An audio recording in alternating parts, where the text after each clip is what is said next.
Yo, what's up, chugging for cheese? How are you?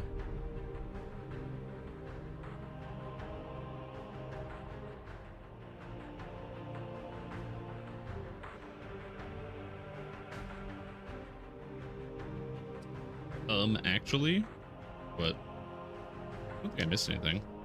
Might have. Today we're going to be talking about something interesting. It's Lemania Day. I mean, technically yesterday was Lemania Day, but you know what? We're here now. Also, Monday was Lemania Day, but we have patch notes. So we're going to go over the new Lemania patch and some of the new features. And then, which I feel like there is a, there it is, patch here. But we're going to be going through all that, which should be good. And I have some new things I want to explore. And we're going to be talking about the human meta as it comes. The new meta? The human meta. This is not entirely true. The meta is going to stay mostly the same because there's no major changes coming to any of the major things that people are playing. However, there is some interesting stuff that we can explore. And so you might see people picking humans more often. Now, that being said, I believe human is still the most picked race overall. And I'm gonna check that because I physically can. So I'm just gonna check real quick. And we go quick info, and we hit the old server stats, and zip zap zoop. It's in here somewhere. Yeah, human is still number one by like a large margin.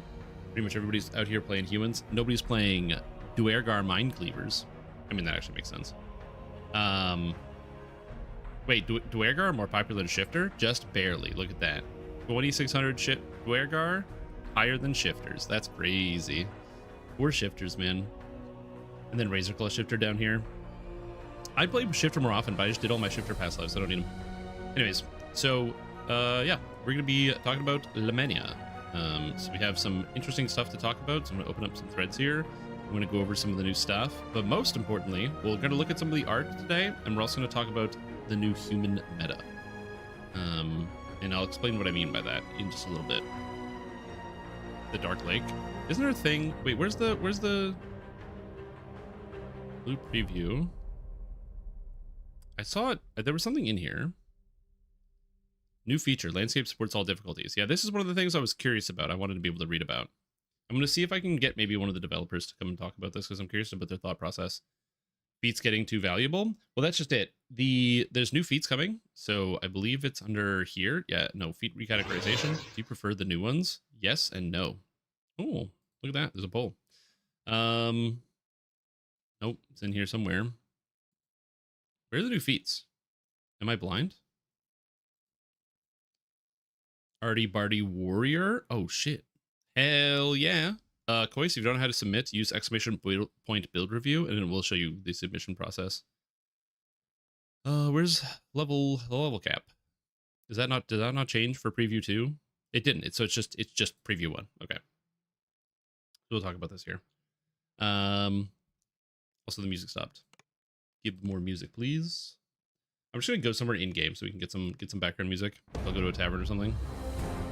Because unfortunately, I would hang out in Graven Hollow, one of the new areas, but Graven Hollow doesn't have any music yet. The entire new expansion doesn't have any music, so yeah.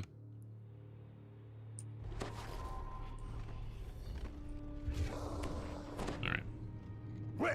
Let's go to a fun old tavern. Load. Oh, don't worry. We'll teach those overgrown slouch not to mess with the dwarves.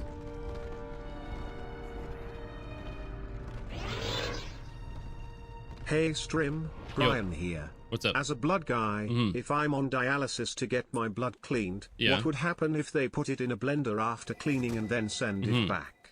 What if they added some greens in there too so I can get my veggie servings? Also, you're ignoring the big ass bits. WTF. Oh, there was a bunch of noise. I also didn't see the bits. You're 100% correct. I didn't see Brailer with the 5,000 bits. I would have noticed that in just a second because I had to go to the other review section, but oh my god. You're right. I literally didn't see it because I was distracted by other things and I was talking, and I have a bad habit of listening to myself when I'm talking, which is one of the reasons why if you've ever started working on any new, if you work on any like video editing or anything like that, a lot of people will get confused where they're like, oh, like, how do you edit your own videos? So you have to listen to yourself talk. I hate listening to myself talk, where people record themselves and they have to listen to their own voice all the time. And the trick is you just get used to it. And then, like any good content creator, the only person you want to listen to is yourself. So you just drown yourself in an echo chamber of yourself and people that are yes men that will never challenge you. And then that propels you on a forward path of narcissism and self-centeredness that can only be imagined by people of the past before the internet. Speaking of which, that's 5,000 more bits. Dude, Braylor, thank you so much. That is unbelievably kind. Unbelievably kind. Thank you for the bits. I'm extremely grateful. I hope you're enjoying the stream. I hope you're looking forward to some new content. We're going to be talking about some new stuff. Oh, I'm a rogue. And then 20 gifted subs. Oh my god. Completed. Oh my god, I haven't even done anything yet. All I've been doing is sitting here making noises. So that did. Thank you so much for the bits and the gifted subs. Unbelievable. Insane. Outstanding. Out of this world. To quickly answer the question, if your blood gets put into a blender and put back, it's bad. And they can't add greens because then your blood would be green, and that's bad. I'm a rogue. Holy moly. Well, welcome to the stream team. Kage Tensai, Oxyflex, Nautilus, Lanyolo, Triax, Tanya Janvel, Comet, Shirati, Kill, the Grandmaster of Flash, completed. Yes Jaka, Dexter, Airdrick, Varsh, Thurlo, Freak Show, Laytonsi, Treasure Saint, Druid's Fire, JJMC89, and Jesus. Baylor, thank you so much. That is extremely kind. Thank you for showing a bunch of love and support for the community, myself, and other people. It's very kind. Was my audio low? It's mostly because I need to speak more into the microphone. If the audio is low, I can adjust it. I just need to eat the microphone a little bit better. I need to be better at putting my microphone in here. I can also reduce the volume of the alerts as well if the alerts are too loud. It's supposed to be ducking though. If it's not, it should, but it's supposed to be ducking. Quest completed. Which means that basically when I start talking, oh, it's not. It's actually literally not doing that. I shall attend to it in audio filter.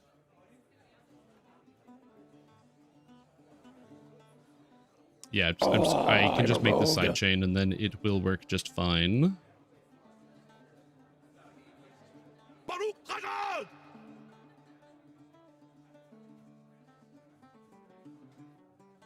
Quest completed. Okay, so now it should actually like lower itself automatically when I start talking. But yes, no, that was just literally because I was doing that because I'm a bad content creator. I just gotta remember to eat the microphone or start shouting really loud, and I don't want to start shouting really loud.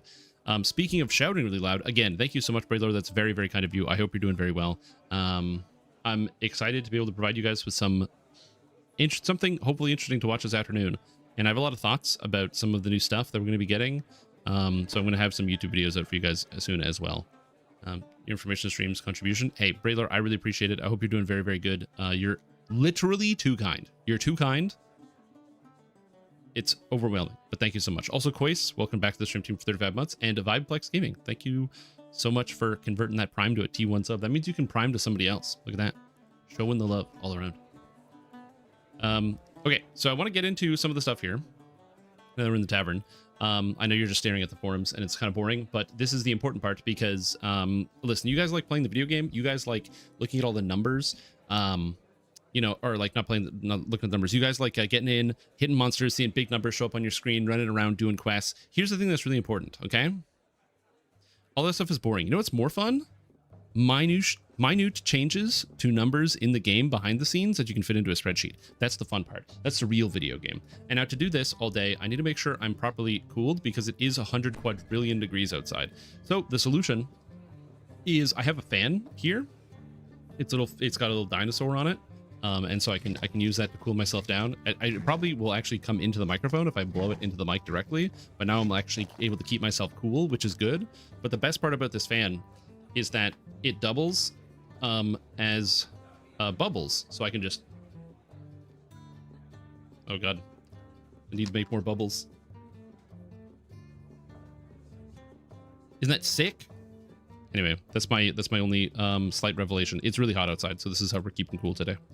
Okay, so let's go over some of the new stuff that is going to be changing. And also, one of the reasons why I have the notes of human meta coming, but we'll see. But first, question, why is single weapon fighter better than two-handed fighting or two-weapon fighting? The answer is that a lot of abilities only use your main hand weapon.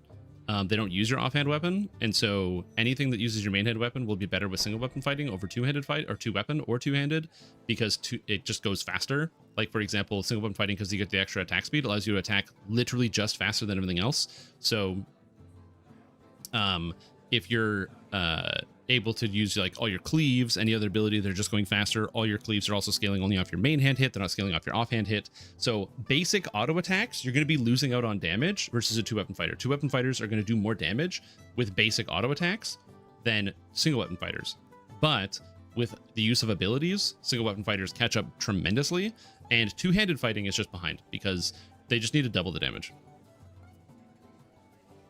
Okay, so there's been a lot of changes and a lot of feats that are coming out here.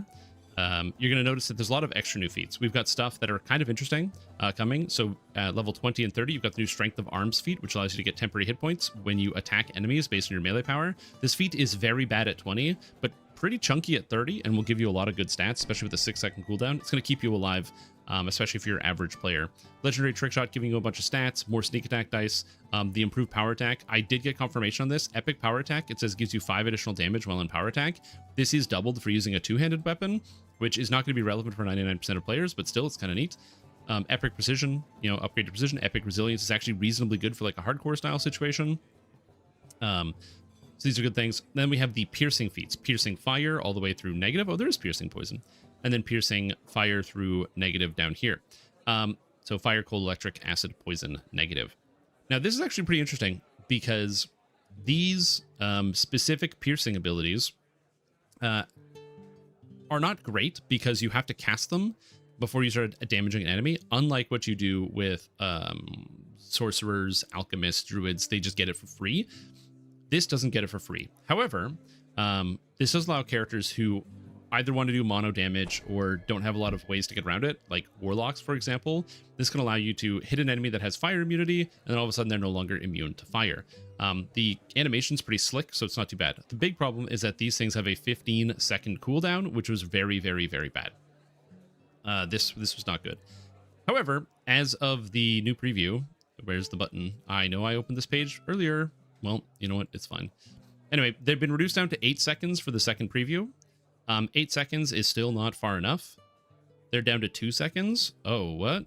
Where? Where did they say that? In the thread, they only said 8 seconds.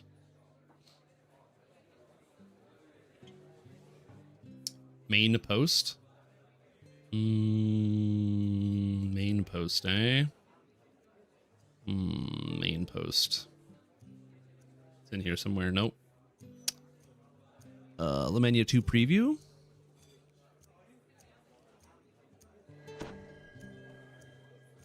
Yeah, piercing elements reduced to 8 seconds. Hold on, I'm scrolling. I'm looking. We're scrolling. Lamania is open. Non-saga quest. I don't see it. Scaling with male power is a bad decision. I wish they made a scale out of con somehow. Con stat is becoming quite irrelevant. Well, so the thing about it is the number is going to be good. So, for example, just using my paladin, right? If I use my paladin character, where's the feats? Yeah, here. My paladin gets between 400 and 500 melee power. So, which means every time I attack with legendary strength of arms, I'm getting like 800 temporary HP, which is kind of good, right? So then you're getting a lot of temporary HP really, really quickly. I actually think that this ability is great for, again, the people who are playing fighters, rogues, characters who just don't have any built-in healing. I guess fighters have second wind, but for like this kind of like maintenance, this like passive healing, it's good for people that just want to have something that is just going to keep them going. Again, if you're like a Giga endgame player, I don't think you're going to use Strength of Arms, but I think that for like an average player, a casual, somebody who's for doing those special like hardcore events that come up, I think that'll come up there. But yeah, but we're going to be, the 2 CD Pierce is listed in the body of the first post in the 81 Caps and Feats preview. Body of the first post. Body of the first post. body. Oh, preview 2. This is preview 1. Where's preview 2? What? Oh, feats in preview 2. Aha. All unlimited feats have been set, otherwise the original post is accurate. However, working through feedback, not a preview. All piercing feats will be reduced to cooldown of 2 seconds. You felt the extra feat action tax enough to cooldown gating wasn't really needed here. Sorcerer Awakened weakness feats in T5 will also be reduced to 2 seconds, and their animation will be updated to match the piercing feats. Oh! Oh my god! That's crazy. The Sorcerer Awaken weakness feats won't feel bad to click? Pure madness. Tiefling's Tree Scorch Strip will apply before its damage, similar to the iconic Eladrin tree spells. Wow. This is something people have been, myself included, have been wanting forever. The main issue is like the Scorch of a monster's immune. So basically, Eladrin has this thing where they do elemental immunity strip, but the abilities that use it actually deal damage. Tiefling didn't. Now it's fixed. That's kind of cool. Because we're needing a major scope. That being said, a major balance pass is brewing for later in the year with those much larger scope than previous years. Last year really got eaten by lag investigations. Caster concerns and high skull Reaper bounce will be the major focus. Okay, so basically after the expansion is pushed out and they can do other stuff, they're gonna do casters and endgame, which is kind of cool. Other time HP building is low enough to OP, but its damage can break through them. They may feel way worse. Oh, so again, I totally agree with you that in the higher difficulties, it's not going to be that useful. If you're doing like pretty much Reaper 8 or higher, I think that Strength in Arms is not going to find a terribly large amount of value. But like if you're playing as a monk or a rogue or somebody with anyone with above 40% dodge in Reaper 7 or lower content, you can probably keep those temporary HPs up 100% of the time. Again, you have to invest in it, which means you have to take the feats. And yeah, if you're doing like Reaper 4 or lower, literally any character will be able to use it and keep themselves alive all the time. So it's very, very good. So this is great. So the piercing cooldowns are going to go down to 2 seconds. So this is what I meant by human may become, in fact, the new meta. And that's because we're getting a lot of changes to feats, and feats are becoming better and more interesting. And oftentimes, if you don't have any racial past lives, they're going to be a lot more interesting for your base, like for your base race. Like I could choose Dragonborn to pick up an extra +2 strength or +2 charisma, but if I don't have any points to put in the tree and I'm spending my points in other places, I could just go human and get an extra feat. And the feats end up doing a lot more now than they were before. So yeah, I think that human is going to become a lot more valuable. I think people are going to be playing human builds a lot more just because there's more interesting feats that you want to take. I think the piercing feats having a cooldown of 2 seconds. I mentioned this before. I think that this could have a 0-second cooldown and still be fine. Honestly, 2 seconds doesn't really matter. That's really you cast the spell. So you cast the pierce, you cast your follow-up spell to kill a monster, and then it's already off cooldown to fight the next thing. So I really don't see this being a problem. So 2 seconds is basically 0 seconds. We'll see how clunky it feels, but I'm going to try it out. But yeah, not in this preview 2, as we've came to the conclusions after the build window. We're going to test it out and see what's going on. What is the current best class for tanking? I don't think, if you're talking just generally, if you just want to make a general tank that's good for stuff, if I had to guess, I would assume Fighter would be the best general tank for taking a wide variety of things. But if you're talking about doing like epic hard or legendary hard rating, maybe even R1 rating, I assume Fighter is probably going to be the way you want to go. I could be wrong about this, but I think Fighter for the average person is going to be the best option. And then as you get into the higher tiers of rating, so the higher Reaper modes, specific raids demand specific tanks because you need certain different requirements for each one. Because some raids have more hit damage, some raids have more spell damage, some raids have more bigger hits, so you need a bigger health pool, stuff like that. And then for questing, I really like fighters because of the armor class stacking, because armor class is really good in quests. In raids, armor class isn't as good because raid bosses always hit you, so they kind of ignore your armor class. But in like doing R10s and stuff, actually, I don't know. I haven't tanked Chill of Ravenloft yet. Is armor class still good in Chill of Ravenloft? That's a good question. They did not add the Pierce feats to the bonus wizard spell list. I agree that the Tiefling strip should last longer. But yeah, Not this one. I don't want to look at the darkness landscape. Okay. All right. So anyways, we're going to go over some of the new stuff. I'm going to stop getting distracted. So yes, landscapes also now support, landscape supports all quest difficulties. Is this all landscapes? We're experimenting with landscapes now supporting full difficulty with the following details, but this only applies to the new 81 landscape. Okay, so this is currently only applying to the new landscape. So it uses the same Slayer quest, but you get more credit per kill on higher difficulties, caps at 75% bonus in Reaper, same from 1 to 10. Same rare quest, but XP is increased in higher difficulties, caps is above 75%. Explorer XP does not change in higher difficulties. You still have the same number of wilderness areas per area quests, 3 for heroic, 3 for epic. If you beat rare on normal, you won't get more XP for beating it on elite later. Landscape chests should increase their drop rate as per standard difficulty rules. Be warned, the purple named rares are much more dangerous on high difficulty. Yes, they are. There's the Marlith in the area that hit me for 4,000 on a or was it a crit for 4K? I think it was a crit for 4K. But yeah, a little spooky. And landscapes don't lock you out on Reaper, and 10 kill limit shouldn't interact with your Slayer or quest XP grants because wilderness are never finished like quests. Do not need a Reaper XP in landscapes, however, Mythic Reaper drops should now be possible on landscape chests. If this proves popular, we're looking at retrofitting previous landscapes, though it's currently much easier for the more recent landscapes than really old ones.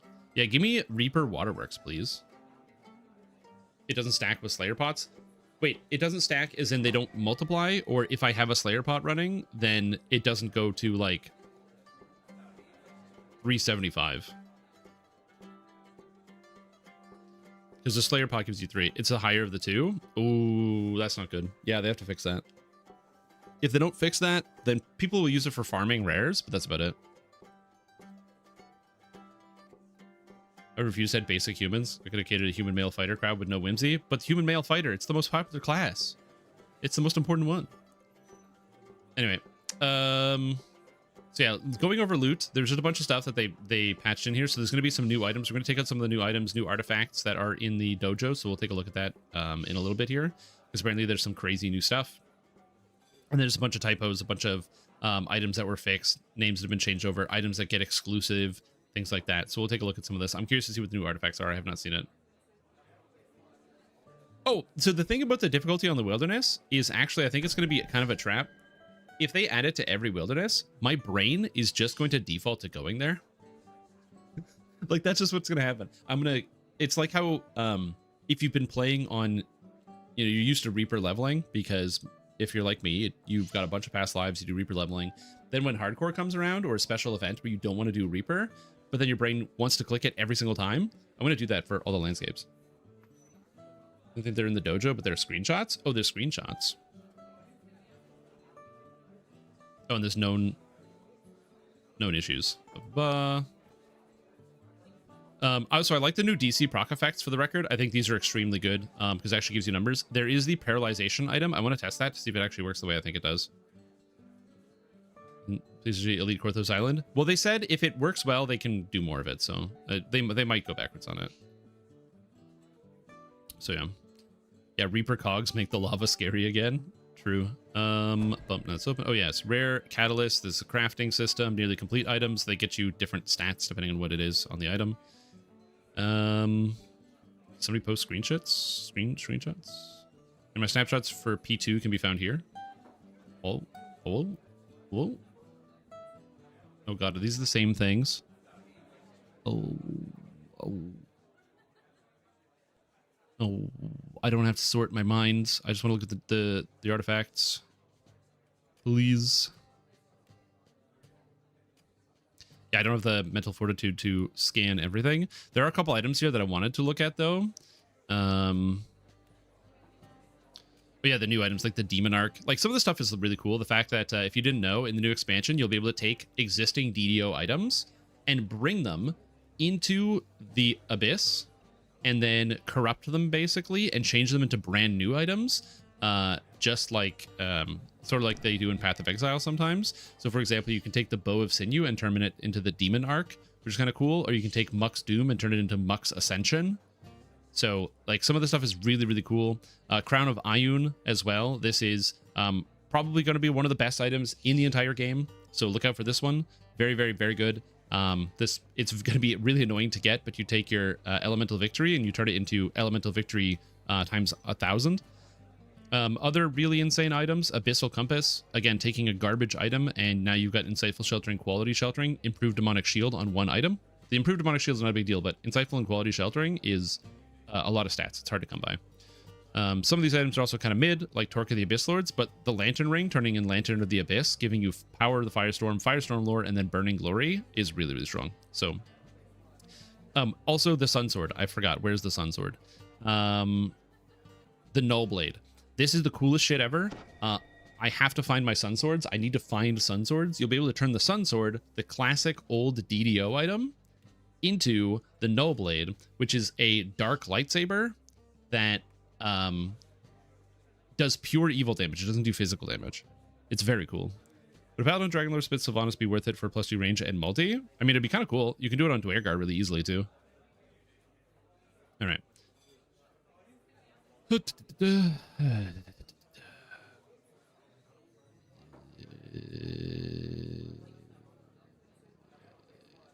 Yep. All right. Minor artifacts. Here we go. Here are the artifacts. So we're going to take a look at the artifacts. Orcus's Reign. Is that 15 negative lore? Insightful negative lore?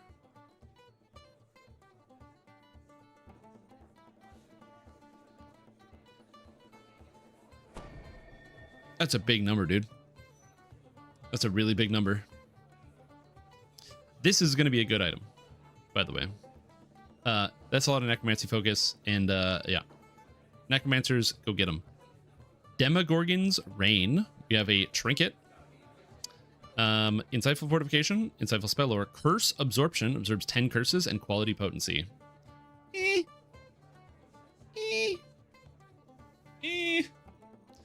Doing a career beginner pally build into a Dweirgar Maul pally? Oh, yeah.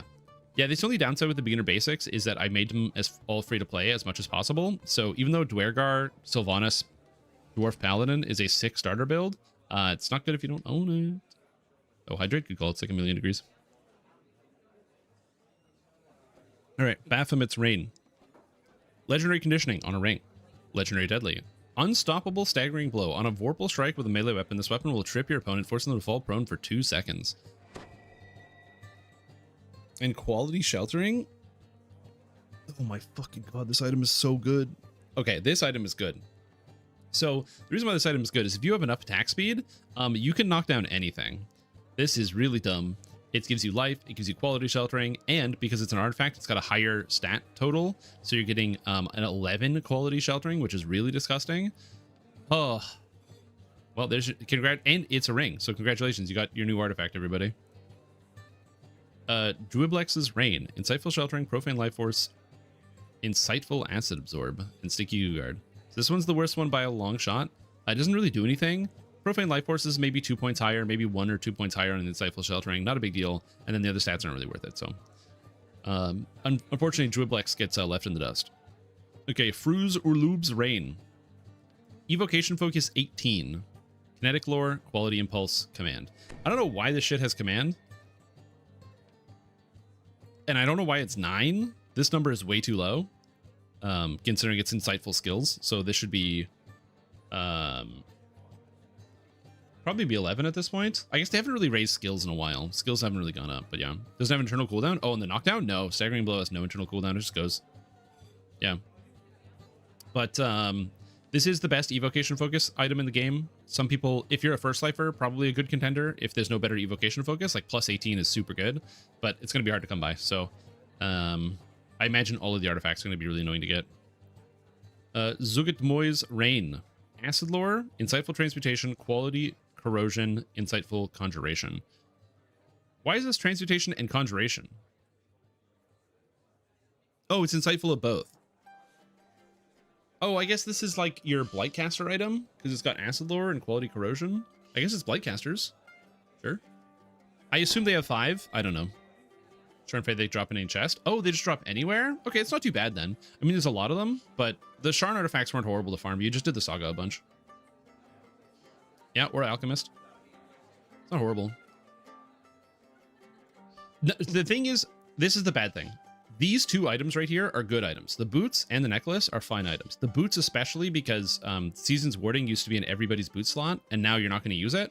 because there's the new helmet. So this is like free almost, so it's kind of nice. Neck is harder to justify, but it's still good. The main problem is that, dude, reading Baphomet's Reign and then reading any other item is really hard. This item's very good.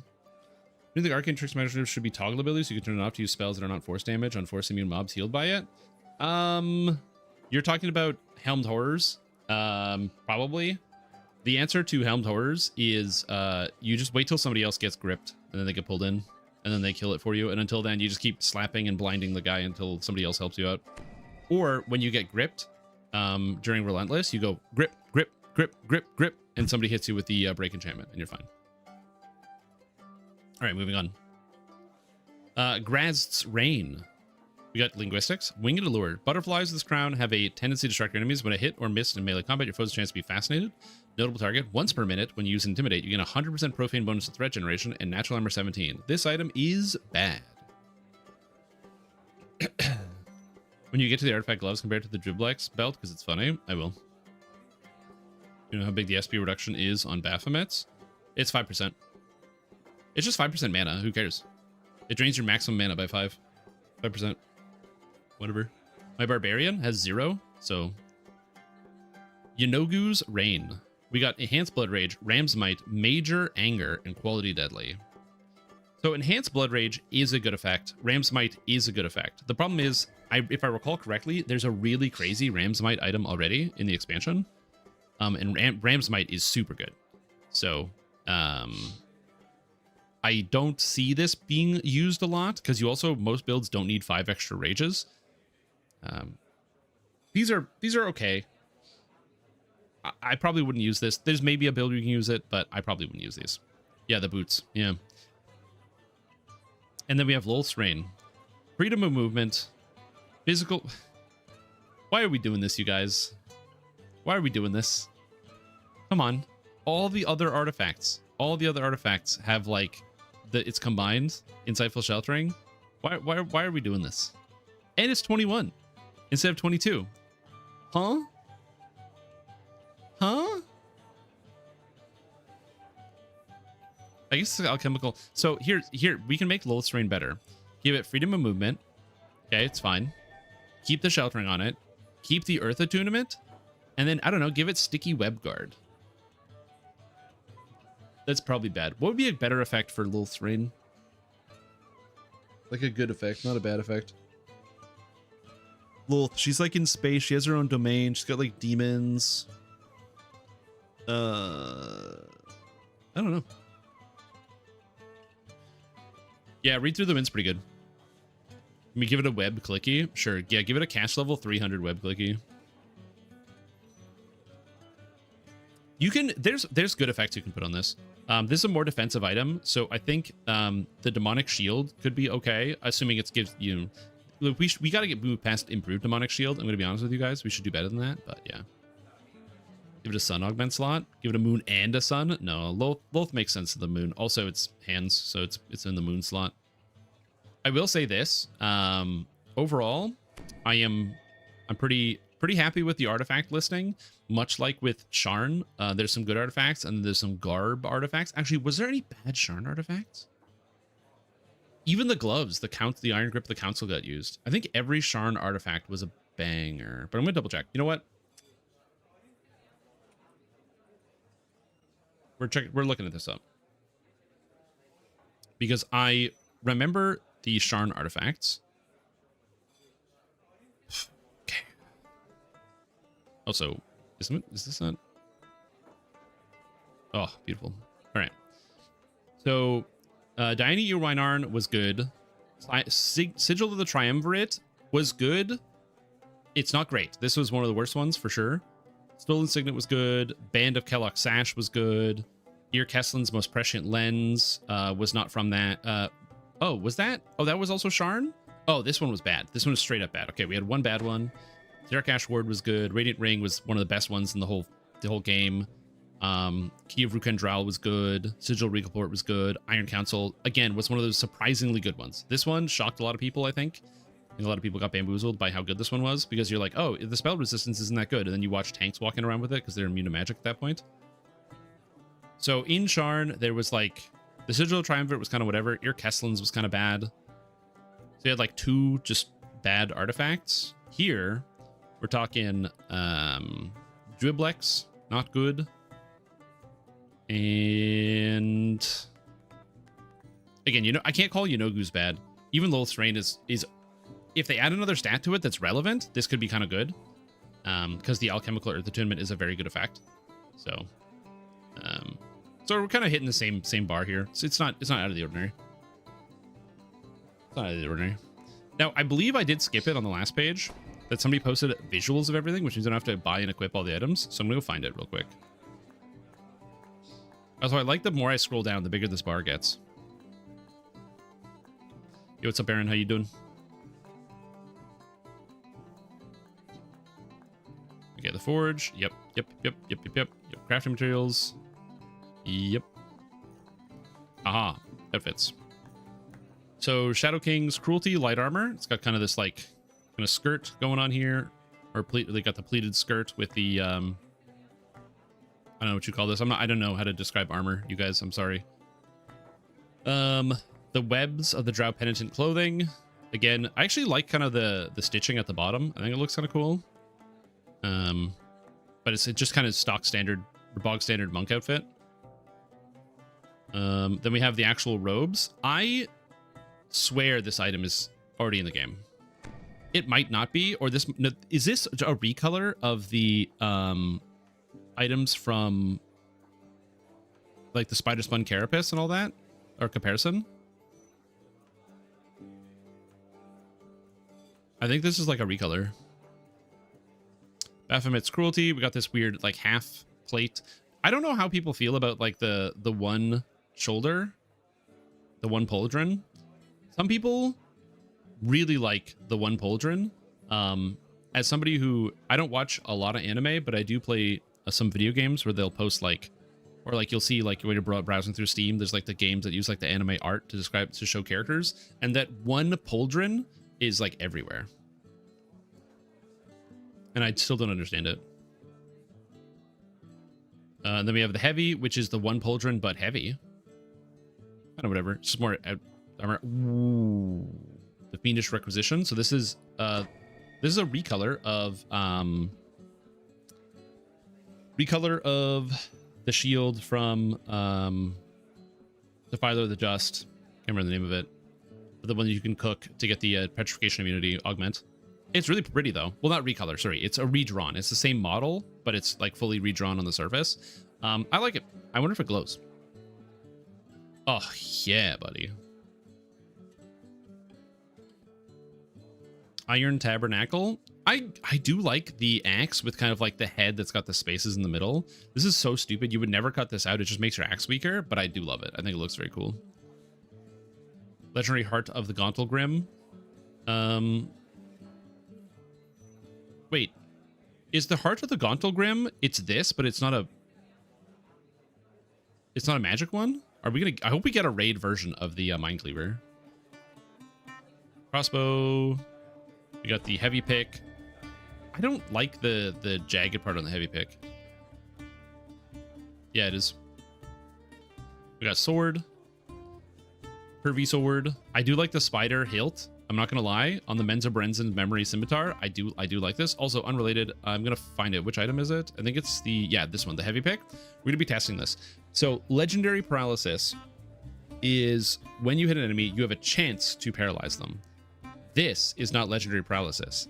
This is paralyzing 117. When you hit, they be paralyzed. I want to test this out. If this is the case, heavy pick may in fact be the new meta, so we'll see. Warhammer, the standard legendary Wave of Wailing. It's not Wave of Sorrow anymore. This is an existing visual. Big Maul, cool looking bow. This is the bow. No, this is the bow of sinew. Yeah, Staff of the Deep. Okay, these, it looks like the items don't change too much.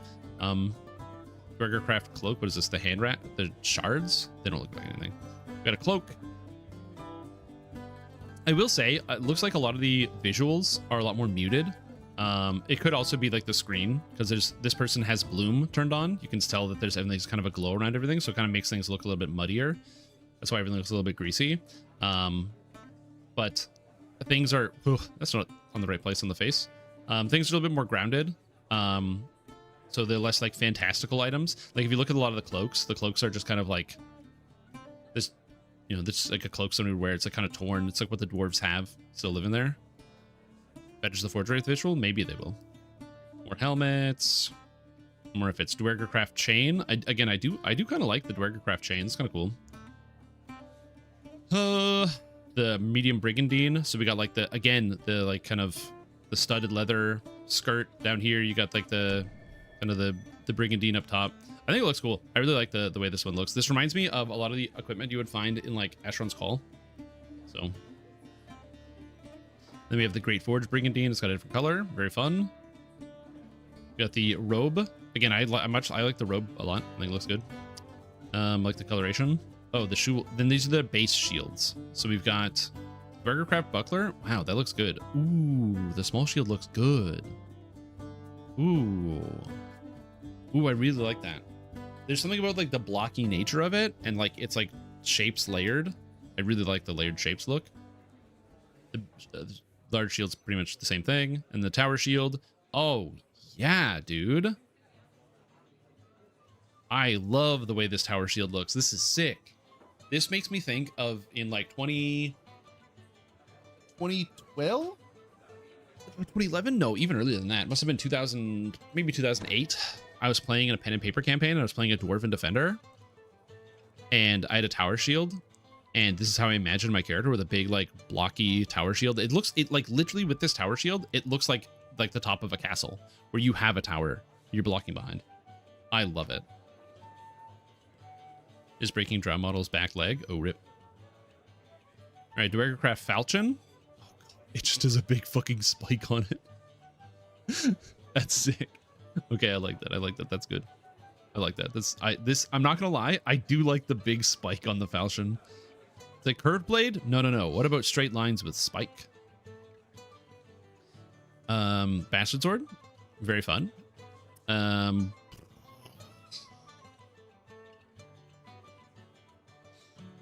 Stranger. Now that's a weapon. This is a good weapon. It's basically the Insanity, but it doesn't have the dark effect on it, so you can actually read it. I believe you craft this from Insanity, if I recall correctly. Is it Insanity? I think so. It's got Unbalancing, Unwieldy, yeah, but it's got Revel in Blood. By the way, you can get this in Heroics, which means you can get a level 11 version of this weapon that has Revel in Blood. So enjoy. Perfected Longsword of the Weapon Master. It's just all the Weapon Master weapons. The Demon Arc. Oh, Demon Arc. Look at that Revel in Blood. Get a level 11 Revel in Blood. The Muck's Ascension looks like Mucksbane. Spore Sphere. Again, nothing crazy. Just some orbs. Priestess Mantle. We already looked at this. Looking for new things. I've already seen all of this, and that's it. But yeah. Overall, I think that the loot, it's like muted, but it's good. I do like kind of like the more grounded appearance, like especially when we get so many grandiose or very colorful items compared to like Vecna with all the armor pieces that have like glow sections on them, to like now we're going into the Underdark. We're working with the dwarves. We have like much more matte, much more muted kind of colors. Oh, what are those banishing numbers? Oh, that's the DC. So banishing used to have a maximum DC of like 20. And now it's 117, which means the DC or oh, it does damage, and it does, oh, it's took the weapons. Oh, if they have less than this, is this a multiplier? How does this divide out? I'm not gonna do the math on this. 3320 divided by 117. I don't know how this divides out. I don't know where the 3320 comes from. What's the coefficient here? Huh? On everything else, it makes sense because, like, Wild Frenzy 122, DC of 122, right? So this makes sense. You immediately understand what the DC is because it's right there. Why is banishing 117? Because it doesn't divide.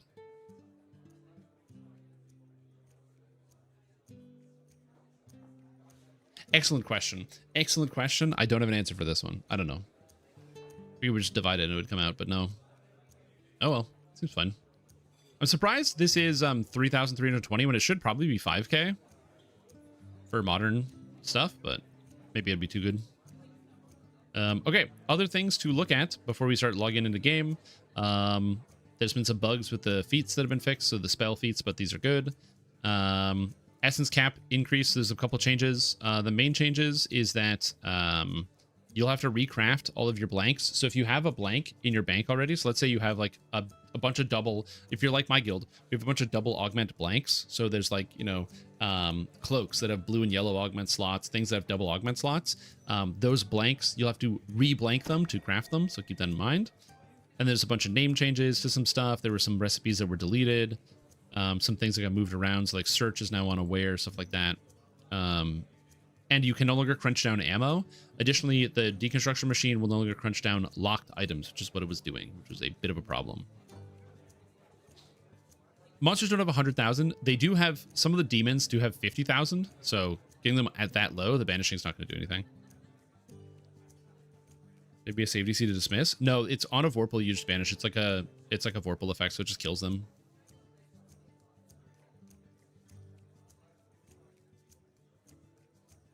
Oh, +1 is 1,000 and then 20 per point. Oh, does that math works out? It might be. Although realistically, it should be +50 per point. So it actually lands on something. But, sick. Also, what's up, King Super Smex? How you doing? And then feat categorization. The polls will close. Did I vote? Oh, I'm not logged in. Oh, I didn't vote. Am I not logged in? When did I log out? I don't know. I didn't vote in the poll. I don't personally have an opinion. I think it's probably fine the way it is. I think the majority of people are just not going to go to this thread, so they just don't care. Okay, and that's pretty much everything here. So let's go to... I wanted to see this myself. We're going to look at some stuff, and then we're going to screw around with the new piercing feats. Can hardly be worse. True. Got from a force, so you're chilling. Nice. I hate that waiting period where you're like, I have something to do in the afternoon, so until then, I can't do anything. That's how I usually get around things, where I'm like, oh, I have something to do at 2 o'clock? Well, it's 12 now. Guess I have to wait till 2. Your ranged characters need more range power? No problem. I'll let the devs know. I'll give them the heads up.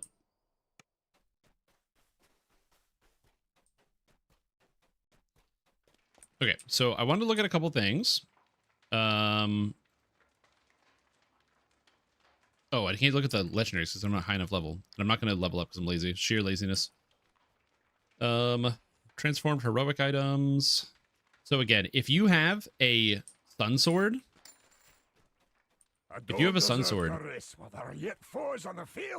you can make this bad boy if you own a sun sword.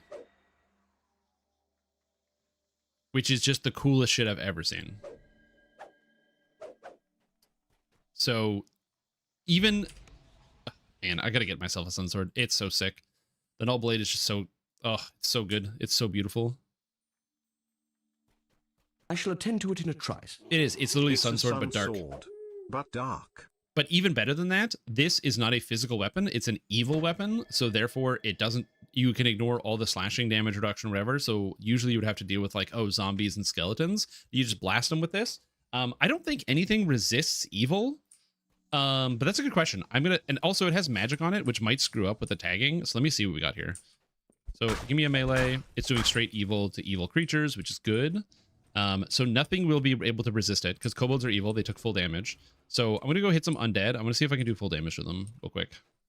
Yeah, it's null blade. It's evil. Yeah, evil is DDO's true damage. That's correct. But I need to test it because it says it's got magic. Magic sometimes screws with it and causes it to default back to a physical damage type. So I need some undead. Undead, accessible, quest, Delaris Tomb. We're doing science here. I'm testing to see if this counts as defaults to physical, which sometimes happens. Catacombs doesn't have undead at the beginning. You have to get there. No, because you have to fight your way through a bunch of spiders. And the undead's only like at the end. Very annoying. And then the next thing we have to test after this is I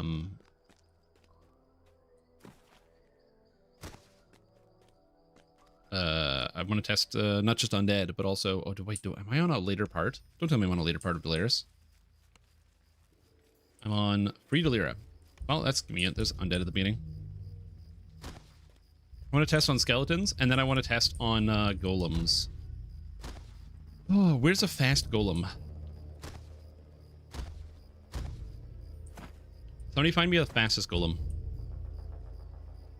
I have to run on normal because I can't hit anything because my attack is low. Chamber Rayum. Lamortia has flesh golems. Where? There's flesh golems in Lamortia? Where?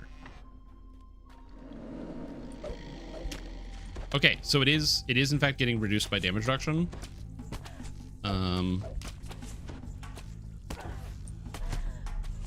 Yeah, so it is points of evil damage after 19 were blocked by bludgeoning damage reduction. So because this has the magic tag on it, it causes it to be treated as a piercing weapon. So it does in fact get reduced by regular damage reduction. It's a weird bug where if an item inherits the magic tag, it automatically gets counted as a physical weapon, and so then it goes, well, it's a short sword, so therefore it does piercing damage. So the evil doesn't really matter. It's actually just doing piercing. It just looks like it's doing evil damage. It's actually just doing piercing because of the magic. The magic overrides it. So that is a weird property. So they're flesh golems, yeah, but they don't have the same resistances. They don't resist all magic, for example. Orchard, flesh golems, haunted library. Haunted library has pretty fast golems. It's true. Yeah, Amherst gets through the DR, gets the evil symbol. It's because the magic overrides it. So I'll show you a contrasting example. Yeah, so it's a weird property of weapons that get the magic tag. If they remove the magic tag, it will function. So I will advocate for removing the magic tag, but because it has the magic tag, it basically doesn't function as an evil weapon, which is really weird. So if I go to, oh, that actually won't work. I need to go to the bank. The bank is faster.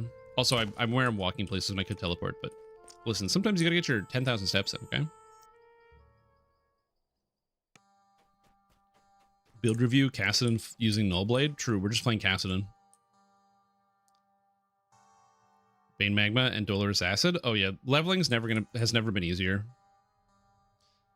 Oh no, my crafting storage isn't here. I have to go. I'm like, I'll just go to the bank and get some stuff out of my storage to my empty bank because I'm on Laminia. So, fun fact, in Lord of the Rings, you can just transfer your shared bank. They have that infrastructure built in, so you can just transfer your shared bank between servers and stuff.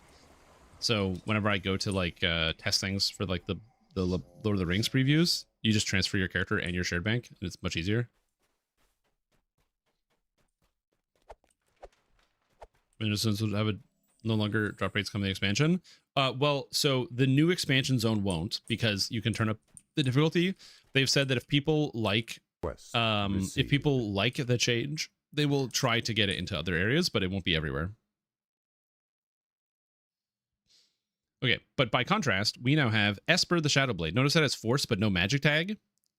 That's why it does pure damage. Same thing with here, Valorious, fire, but no magic tag. It's the magic tag that kills it. So I don't know how they did it, but basically Esper functions and Valorious function as elemental weapons because they don't have that magic tag, and the Nullblade breaks because of this magic tag. So I'm gonna complain about it publicly, and then we'll see if anything happens. Okay, so that was one thing I wanted to look at, and the other thing I wanted to look at was I wanted to see Dwargcraft robe, and what's this other one? Heroic item, heroic items. I believe it's a heroic item. Oh, I need to level up. Yep.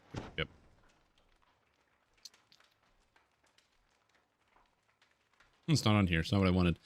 Okay. legendary items, and I'm looking for the Oblivium Matic. I have to level up real quick. Yo, what's up, more Chai? How are you doing? There's precedent? There is precedent. So I can, that's why I'm like, I'm gonna be pedantic and complain about it on the computer. Then maybe something will change. Okay. So we now have the legendary Oblivium Matok. Does higher difficulty also affect spawn rates in landscape? No. It won't affect the spawn rates in landscape are affected by number of players. Okay, so now I need a quest. So let's just go to the closest epic quest to here, which would be... What's it, dust? Yeah, we'll just do loads of dust. Found out about DDO randomly scrolling through your YouTube and watch a couple of videos. I have a question. What do you think the current state of the game is? Is it viable self-start? Is the game not as self-explanatory? So here's what I will say to you. This game is not very self-explanatory. Actually, I'll answer your questions in order, Night Loops, because I feel like that's the most fair thing to do. So number one, DDO is in the best state it has ever been in the history of the entire game. As somebody who's been playing the game for 100 million years, and by that I mean the beta back in 2005, I can currently say that the game is currently in the best state it's ever been. There's more build variety, there's more opportunities for different things, there's more content, there's the most content to play. You can do, I have to turn off my mantle to test this thing. Oh god, 1 second, I'm doing a test. Which one's, where's the mantle? Is it this one? There's the mantle, okay. Oh, is that on every hit? Oh, this weapon's the nuts, hold on. Oh, I'm sorry, are you getting paralyzed? We found it. Heavy picks are back. Heavy picks are back. I'm sorry, is that every hit? Oh my lord. Okay, that's a new item. Guys, I know that heavy picks are not the best item ever, except turns out they are. Congratulations. Okay, so now that we discovered that this is the new item, Oblivium Matok, the new expansion, go get this, make a heavy pick build, okay? Make a heavy pick build. It's here. We're here. So, the game is currently in the best state it's ever been. It is viable to start solo and figure stuff out if you are willing to put in the legwork to figure stuff out. A lot of information in the game is not explained. I'm going to do my best to kind of explain some stuff that is never explained in game, but you can intuit, okay? You can intuit. So I'll give you an example. I am playing a spellcaster, the Warlock, okay?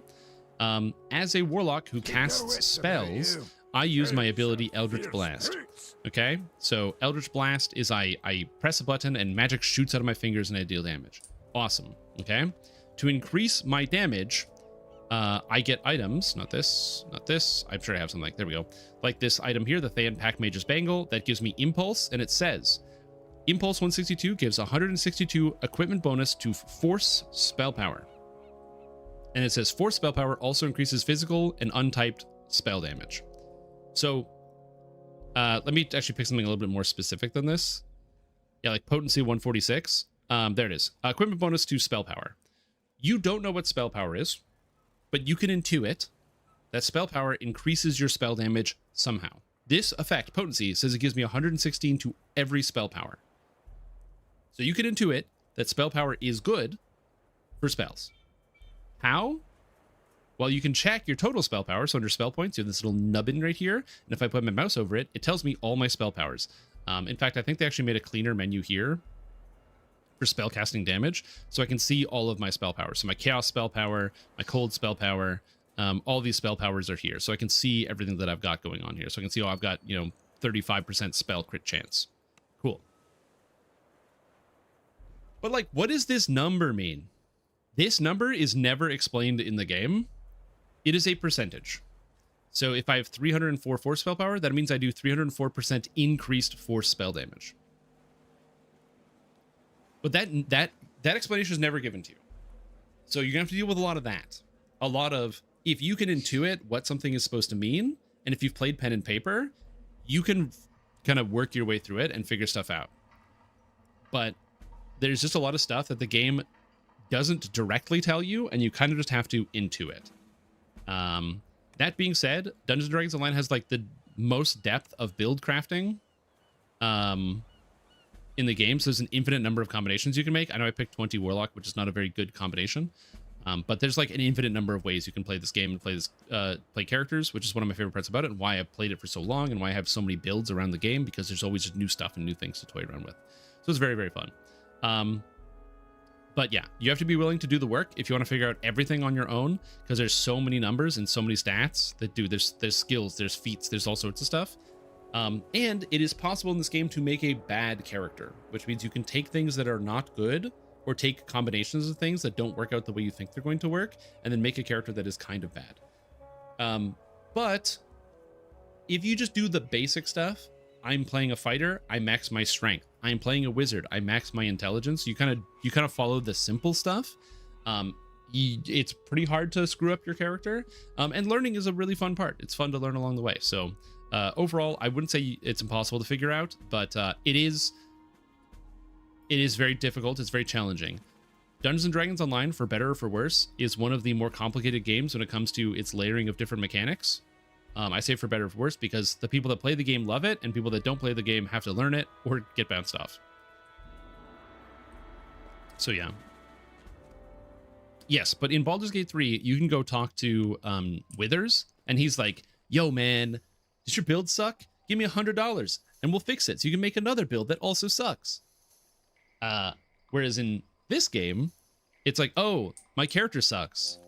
Everybody gets one item that's a respec when they make a new character, and then after that you got to go get them, and they're not easy to acquire, so you get one respec, and if you use your respec, then you're out of respecs and you make a new character in the next one. So yeah. But yes, that's also true. So I, Shrim Tom here, content creator man, I have a whole series of videos on my YouTube channel called Beginner Basics. They're partitioned out, so there's like the general videos that give you general tips on how to do things or how some mechanics function. But if you're like, I want to play fighter, you don't have to. Thank you, Bobby, for bringing that up. You don't have to watch any other video, and it explains everything you need about fighter.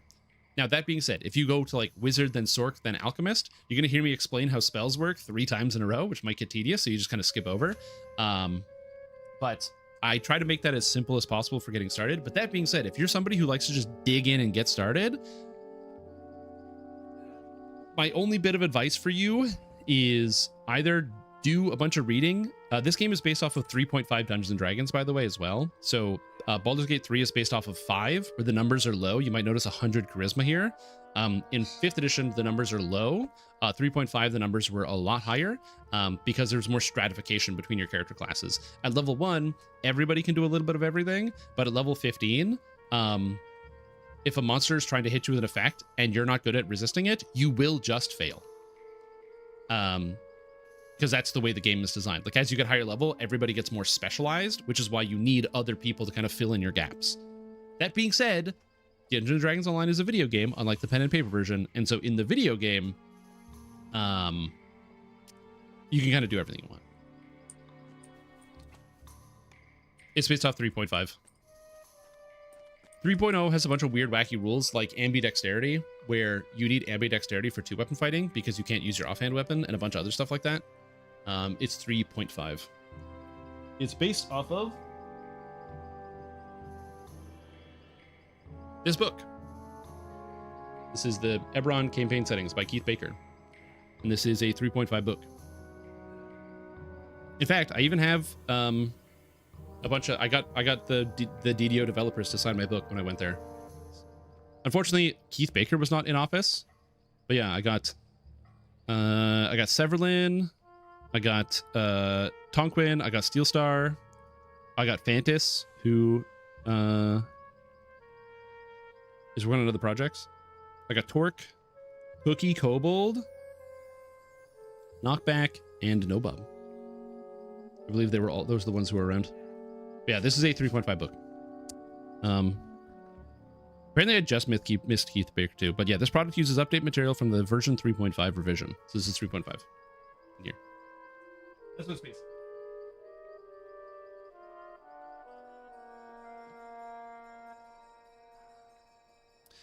Like, honestly, I'm saturated about MMOs.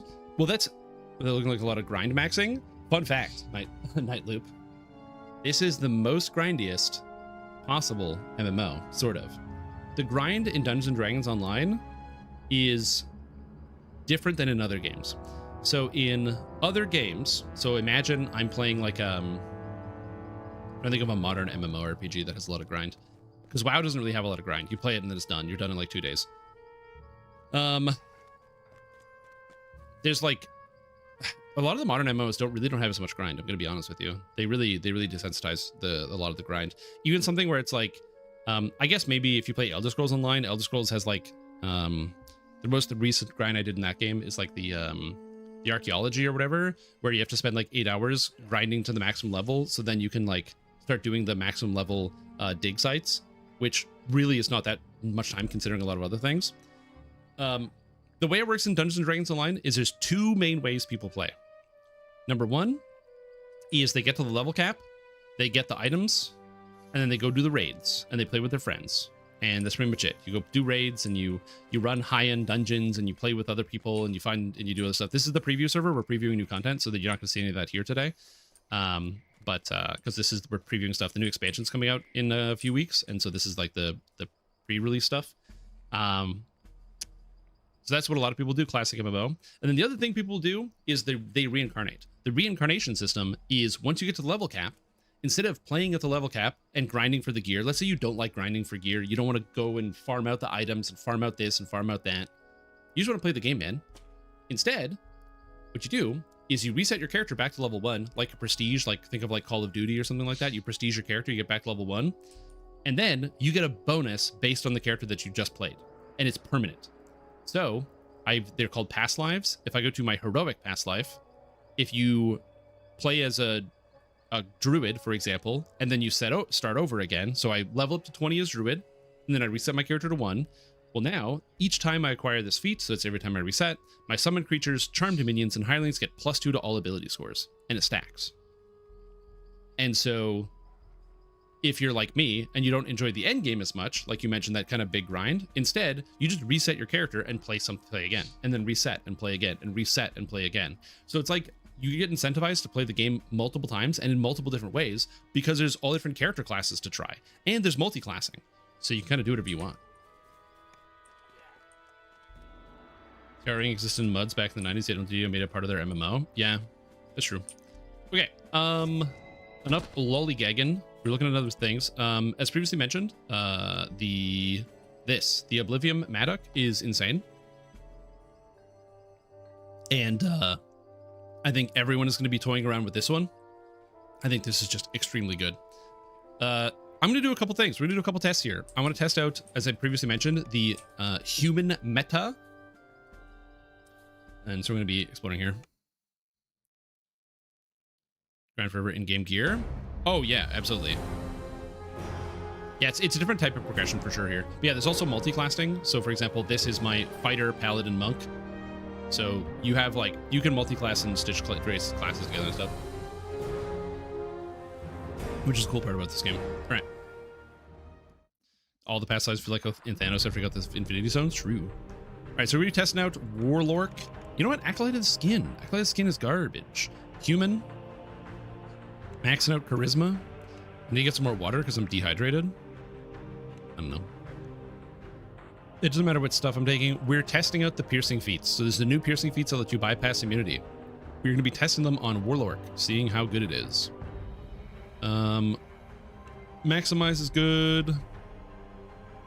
Piercing Fire, obviously. And then I only get... My patron is the Fiend patron. I want move speed, please. Warlork. It would be good for the bones. Don't do it. Dude, float. The floor is hot, man. The floor is literally hot. Oh my god, it's so hot in here. The floor is hot, and you're gonna make me stand up? Jail, by the way. Alright, I will.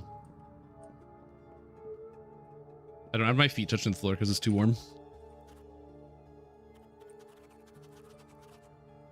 Alright.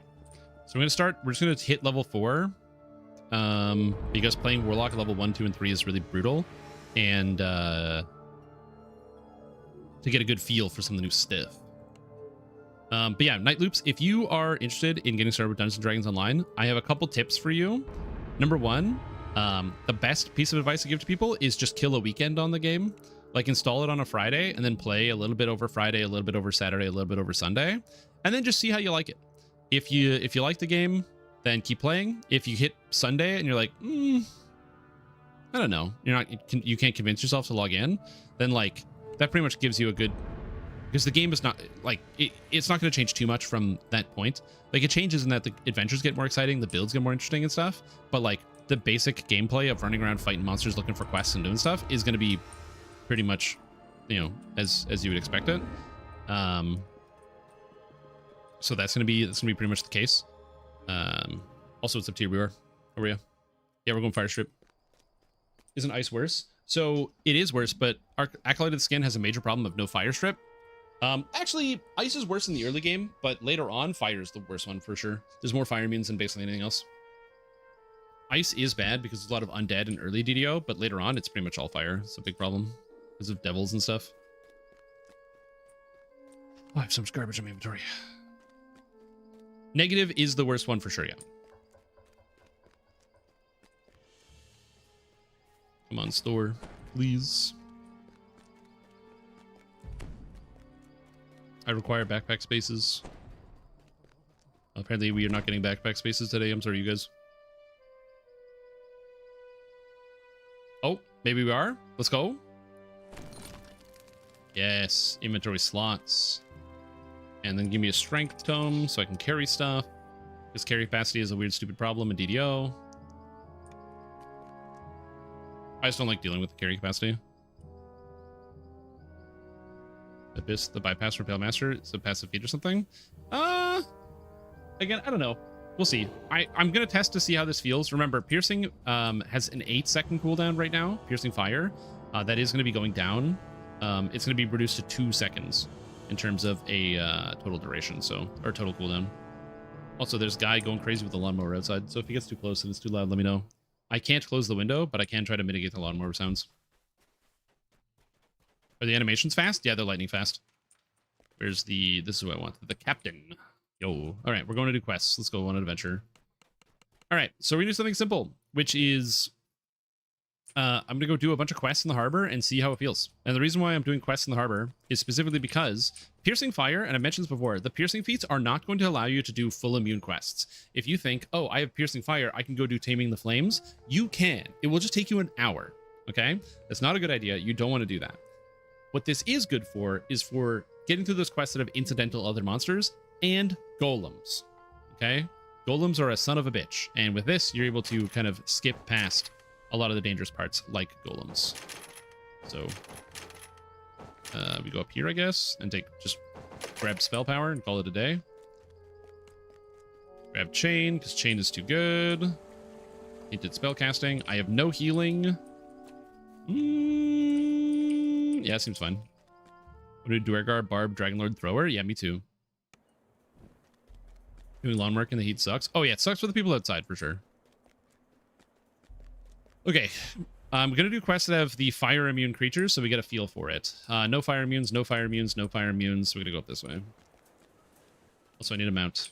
That's a good mount for today. The Cloaker? Hell yeah, I got to show off the new mount from the new expansion. Ooh, if you guys haven't seen the Cloaker, by the way, this shit's the bomb. I kind of love the look of the starter gear. Is Artie, B, and Falconry worse than Inquisition? Oh, you're asking if Artificer is better or worse than Inquisitor. So right now, if I recall correctly, most people are running Battle Engineer over Inquisitive. Be careful down there. Oh, I can't see it. So we strip, and then we blast. Then we do full damage. I mean, the convenience factor is there. I don't think there's a lot of oozes in this quest, unfortunately. I think it's like basically one of 2 or 3 oozes. But yes, Inquisitive is, to my understanding, not quite as strong as current Battle Engineer. That being said, this is not that Battle Engineer or Inquisitive is bad by any stretch of the imagination. Inquisitive is actually quite good. Inquisitive has been good forever. It's just that I think Battle Engineer is a little bit a little bit more powerful at the moment. Man, not being able to see the oozes because my spot sucks is really annoying. But like, the bypass is getting the job done. I don't feel like it's too bad that I have to deal with this fire immunity. They did. They're lowered to 8 seconds. So because I'm only fighting one monster at a time, it's not a big deal. We're going to see how it goes once I have to fight more than one monster at a time. But we'll see. Yeah, so the cooldowns have been reduced to 8 seconds now. They're going to be reduced to 2 seconds later. Which again, from my perspective, makes the most sense. Okay, good.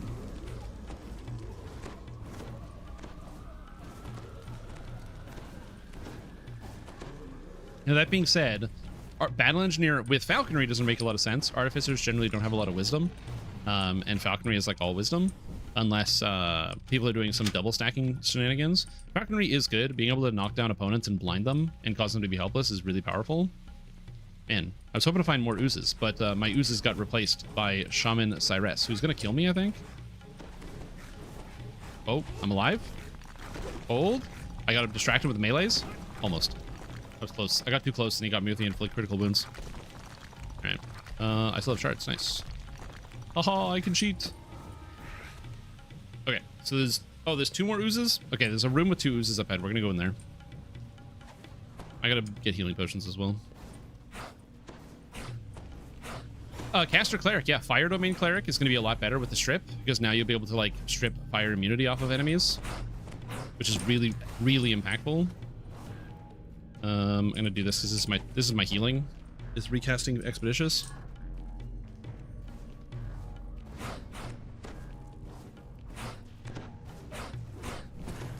God, man, I love Warlock. Although I don't appreciate that. I mean, I do like that the game is like, hey man, do you want to get like lots of XP and extra loot? Here's some optionals. Sorcerer multi-class? No. Metal grinds on metal and ripples spread across the water. Yeah. Also, if you didn't hear it, the strip that you get here, the piercing fire, it's lightning fast. How quick it casts. They're going to be updating the sorcerer strip to be as fast on the next patch as this, so it'll actually feel a lot more snappy. Because the current problem with the sorcerer bypass is that it's like this, like spread across the water. Like it's cast. Ugh. Have you ever taken a strip feat on a non-nuker, like a melee or ranged with heavy elemental backhand damage? Oh, on an Eldritch Knight? Absolutely. So, fun fact. Float, I'm glad you brought this up. There's a build I've wanted to play forever. But now we can. I have just stopped right before what I wanted to test because there's something I must get for you. Okay, it's taking too long. Pure fire sword? No. Are you insane? Okay, come on. Okay, so there's one ooze. There's 2 oozes, right? Where's the other ooze? Is there seriously only 1 ooze in this room? Did I find the only quest with 1 ooze at a time? 1811 EK? Oh no, even better. So the DDO wiki is literally not loading, so I can't showcase the thing that I want to showcase, which sucks.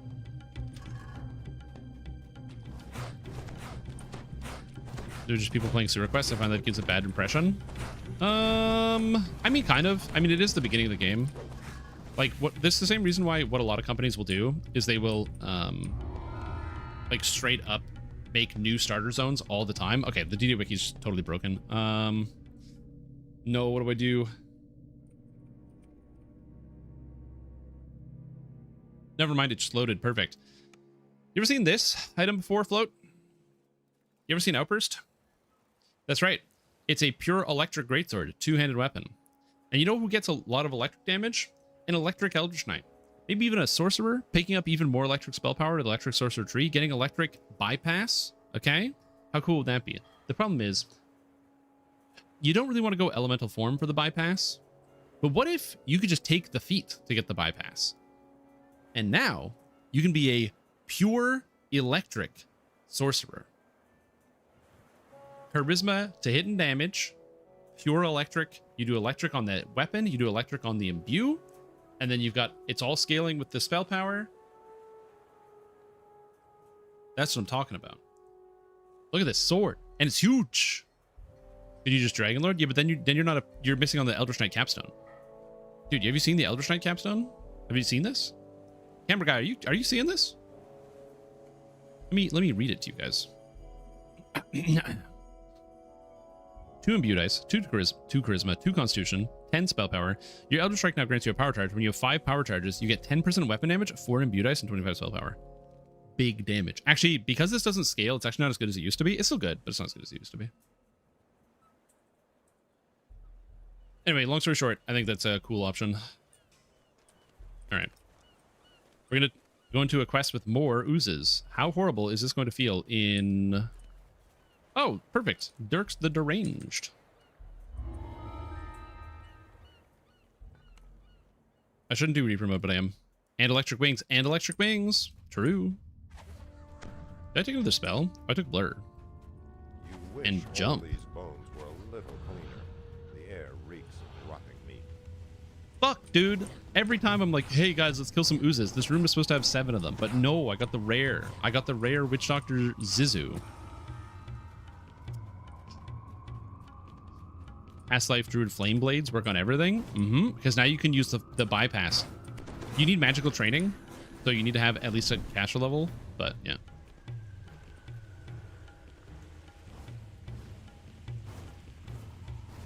Yeah, being able to just bypass immunities is certainly nice, especially for something like this, like it's straight up doubling the damage.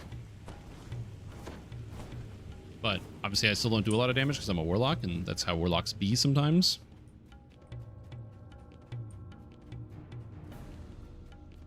Okay. Okay, so now I can do this. And then I can blast the other one because it's going to bounce. And then I can strip the other immunity. I mean, is it doing anything versus just attacking? This is the real question. On a warlock, The floors, walls, and ceiling I kind of don't need to use it. quivers as you approach. It's kind of one of those things that it's just nice to have, but I don't really need it. Because I still do the force damage as a base. And then we can just do this bad boy.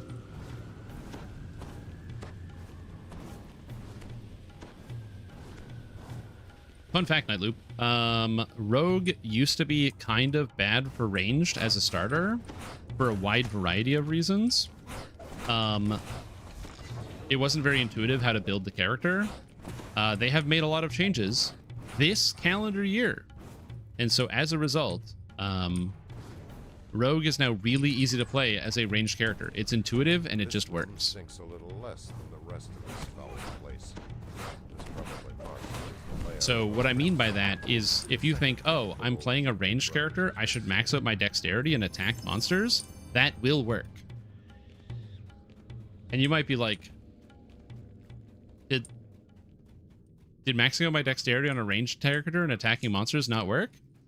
Oh, I'm so sorry. I told you DDO was complicated. It didn't work in the past, but it does work now. Because crossbows now just use your dexterity to hit and to damage, which they did not before. Before, they didn't use anything to damage. So to increase your hit chance, you would need to increase your dexterity.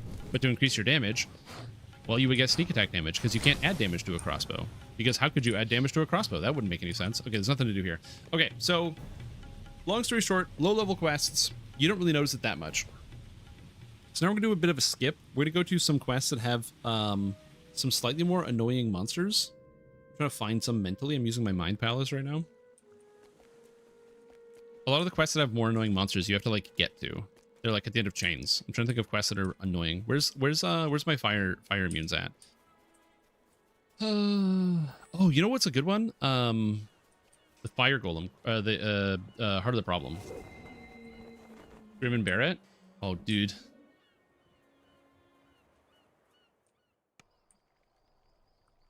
Heart of the Problem's a good one. I'm gonna level up real quick, and then we're gonna do Heart of the Problem.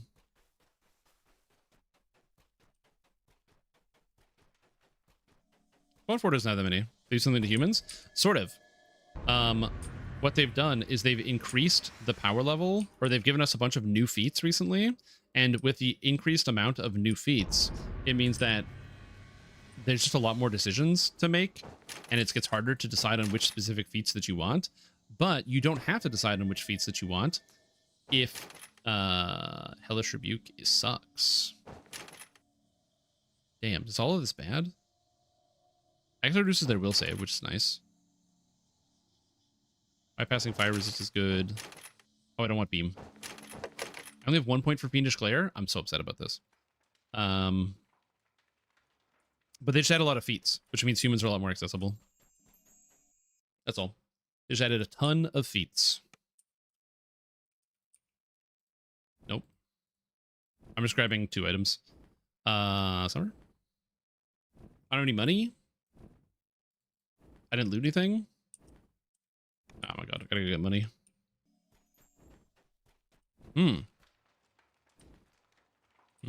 I'm carrying my guy. It's because I was loading the store. Is that where your mounts go when they're hiding them? I wonder if that's where the mounts go when you're hiding them. So when you go into like a tavern, do they just go into your hand slot?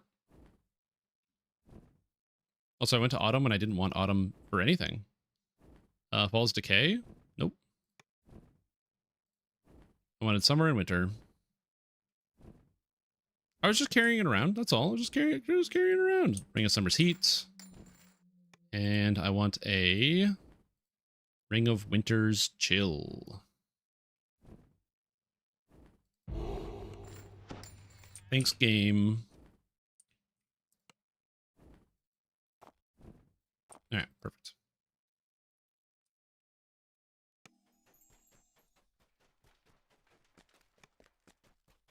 And then Fiendish Glare does evil damage and Eldritch Blast. Man, could you imagine if these abilities were made to scale 150% off spell power like all the other Warlock abilities? Oh, yeah.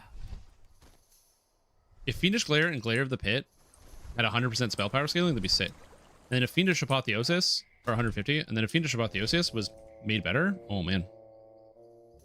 Just replace beam with the claw shape. I agree. I think the beam is just bad. I think that there's basically nothing good about the beam.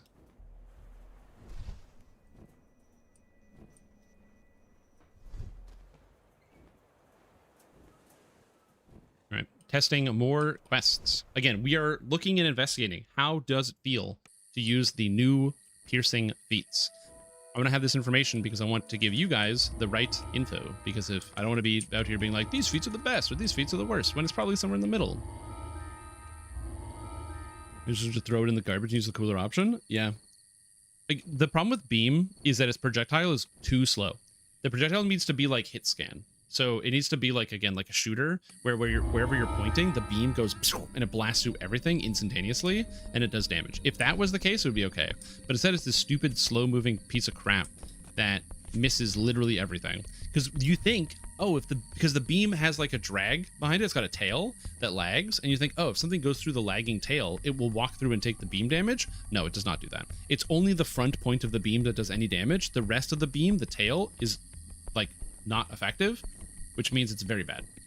Now, I don't think that they should add a whole bunch of collision to the tail, because that'll probably make the game lag out like a million times, but yeah.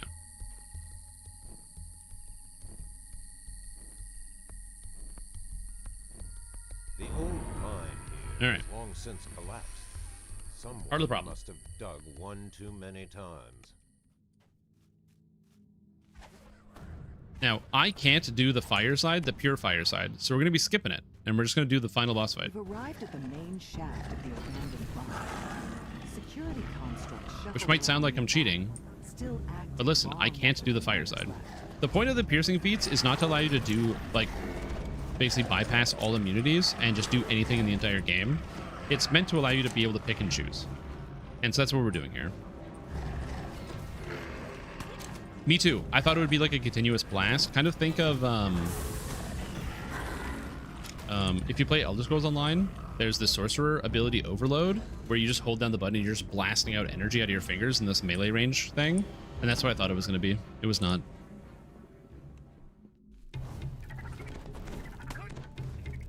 Oh god, spiders. They hurt so bad. That crit me for 9? Oh, it's just a bite. These That was a crit. destroyed constructs look like they've been partially eaten. Arcanus Beam, yes. There must be something else over here. Something with a taste of metal. Okay, almost there. Bypass her by splitting the baby? Splitting the baby? Huh? I'm not sure what you're saying, but maybe. Maybe they are splitting the baby. I never thought about it like that.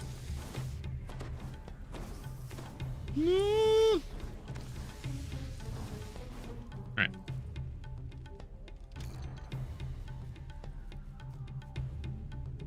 Alright, so we got golems. These golems. How are these going to feel?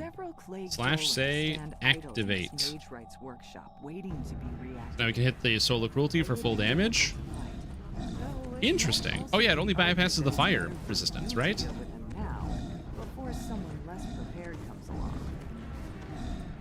And I can hit the other one, and now they both don't have the resistance. I still have to kite the entire way back, but these golems actually just went down. Which I'm not gonna lie, that's kind of cool. Every second week and weekends? I hate every other weekend. All right, spellcraft? Spellcraft. Spellcraft. Thank you, game. I'm gonna die. An ancient magma brute lumbers about. I don't know what I was thinking coming into here, fighting the ancient magma brute. I just gotta dodge it. Just gotta keep psyching it out. Okay, hold, psych it out, psych it out. He can't hit me. I'm too good. Juke him. Holy shit. Call me Duke Juke him. Got him. Okay, so thanks to the fire immunity bypass, I was able to kill that thing pretty handily. You bend over and pick up a brightly pulsing chunk of the creature. I'm gonna be honest with you. Heart of an ancient magma brute. I'm enjoying the bypass. I think the bypass is working. I think it's doing what it's supposed to do.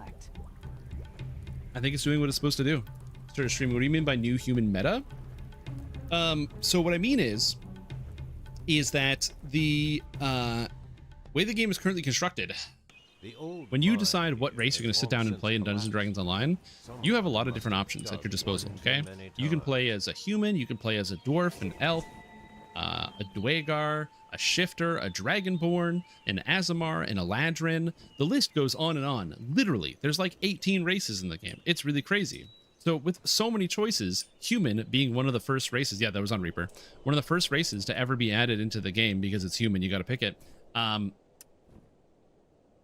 It's not as exciting. Humans' starting bonus is they get 1 extra feat and they get 1 extra skill point per level and 4 extra skills at level 1, which is like fine, but they don't get a bonus to stat. They don't get a really cool tree. Their tree is kind of boring, whatever. But they get bonus feats. Now that 1 bonus feat might not sound like a lot, but SSG has been updating feats. Cleave and Great Cleave are now better than they were before. Slicing Blow is actually a good damage option. You've got the brand new feats that they're adding here, the new Spellcaster feats, the Piercing feats, where you can pierce elemental immunities. As a result, the feats are getting tighter because you really want to get more feats. And for a lot of builds, getting more feats is not feasible. If I'm playing as a melee build, I have to take my combat stance, whether that's precision or power attack, combat style 1, combat style 2, combat style 3, and improve critical. Of my 7 feats, that's 5 of them. So I only have 2 more feats left. Maybe I take Cleave and Great Cleave. Maybe I take Dodge Mobility, and then, oops, I'm out of feats. Maybe I want to take Spring Attack. Well, I can take Spring Attack if I took Human. And so that's why I think Human's going to come back in, because there's a lot more feats. There's a lot more feat pressure now. What I've said is what I think that SSG should do is they should just change up the model and give us a feat every odd level instead, so it makes things feel better. Then Human will ostensibly feel worse because everybody gets more feats now. But that's what I think they should do. Anyway, it's 1,000,000 degrees. I'm gonna go get some cold water. I will be right back. I shall return in a second. Don't touch that dial.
We're back.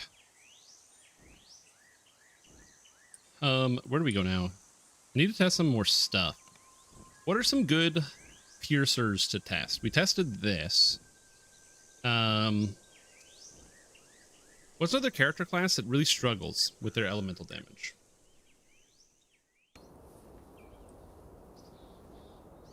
Pierce cold on skeletons. Yeah. So the main issue is like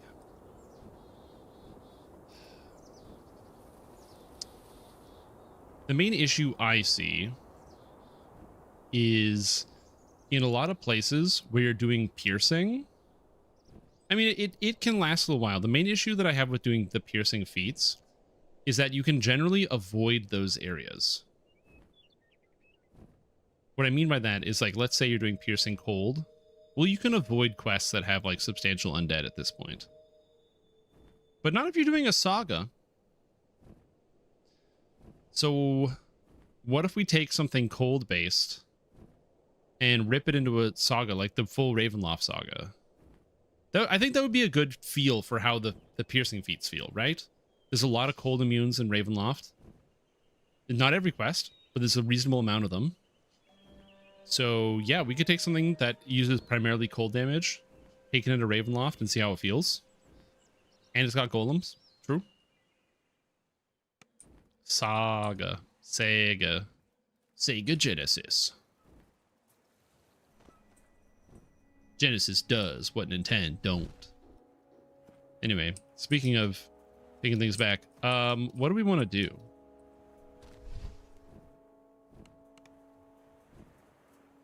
What's a good cold using character class? What's the proper cold using character class for running a strict one? So Dragon Disciple is an option. Cold Druid. The problem with Cold Druid is they don't have any cold spells. Water Domain Cleric also has no spells. I like where you guys are going. What do you even get in Water Domain? It gets Solid Fog. I'm like 90% sure it gets Solid Fog. Cold Sork Dragonborn. We can try. Well, the thing is, Cold Sork gets the strip. I'm not as worried about that because you get the strip on a Cold Sork.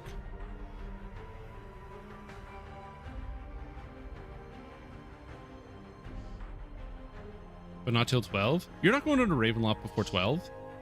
Why would you not go? Why would you go to Ravenloft before 12?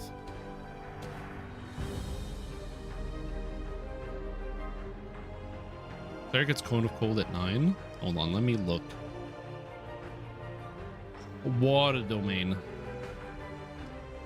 Turn Undead lets you. You can turn elementals. Solid Fog, Cone of Cold. Greater. They get Greater Creeping Cold. Oh my god! What a bad spell. Poor Cold Domain Cleric or Water Domain Cleric.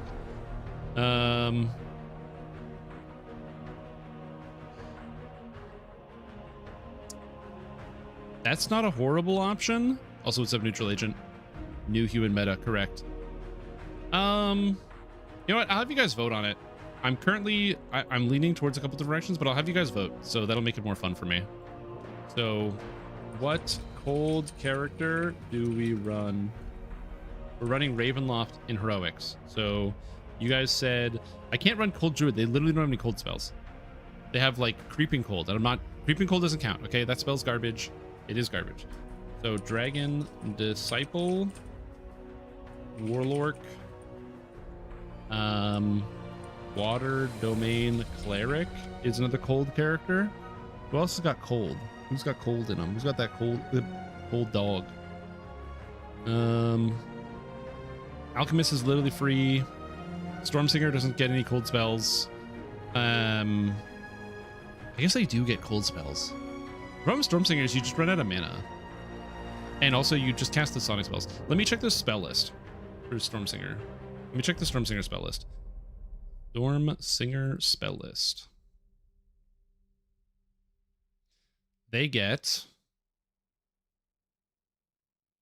get any cold spells. They only get SLAs. They get Sleet Storm, I guess. Yeah, they get Sleet Storm. Hit on all my favorites. No, I like Stormsinger, guys. They just don't get any cold spells. They only get SLAs.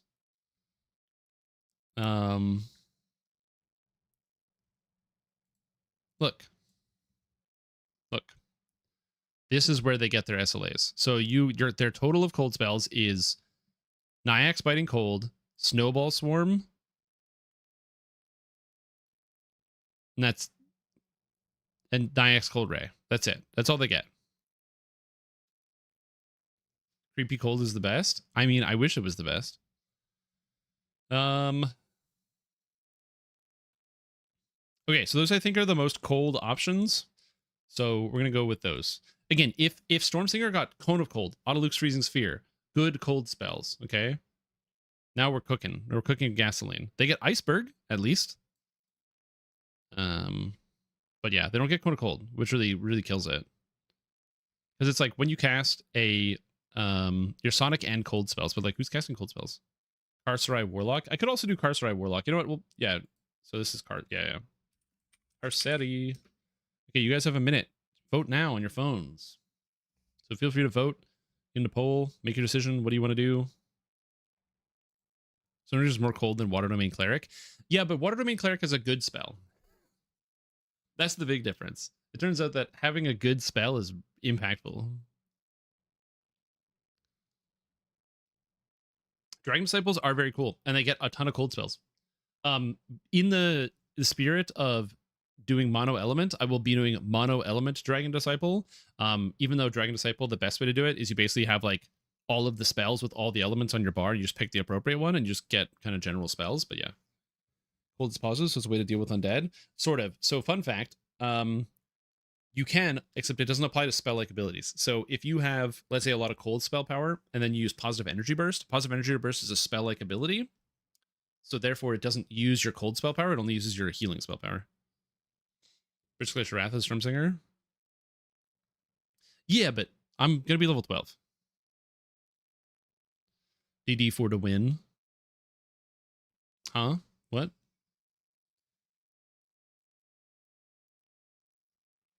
We tied? Oh my god, I wasn't paying attention. Dragon Disciple and Water Domain Cleric tied. All right. Oh my god, you guys are useless. All right, we'll flip a coin. Can you flip a coin? Flip a coin. Oh, you can flip a coin on Google. Isn't that convenient? All right, so we're gonna flip. So heads, we go Dragon Disciple. Tails, we go Water Domain Cleric. Water Domain Cleric it is. All right.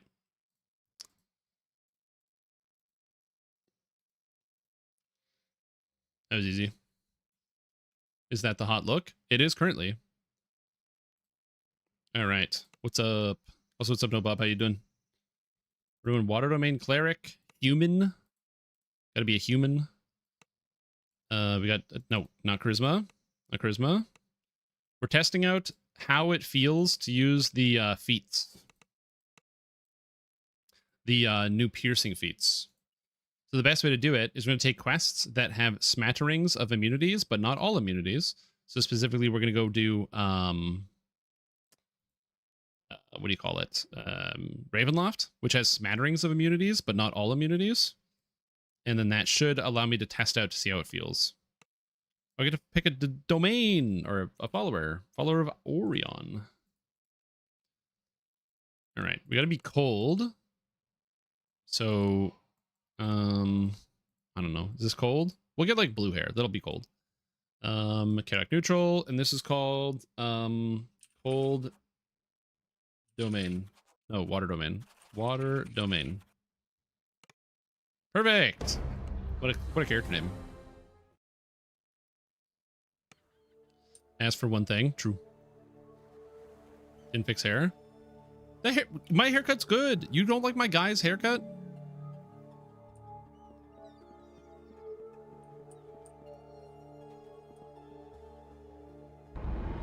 You're gonna dye it? Yeah, I can't do that. I have to do that in game. You gotta buy it out of the store.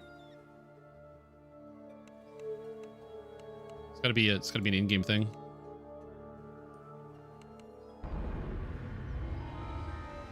All right, cleric. I'm gonna level myself up to 12. I'm gonna get myself a gear set, and then we're gonna go see how it feels to deal with immunities. Spell. Oh wait, spell casting feats. Did I take the pierce? No, I didn't take pierce cold. Oops. Gotta make sure I take that. Because that'd be embarrassing. Imagine not having piercing cold. How embarrassing would that be? Whoa.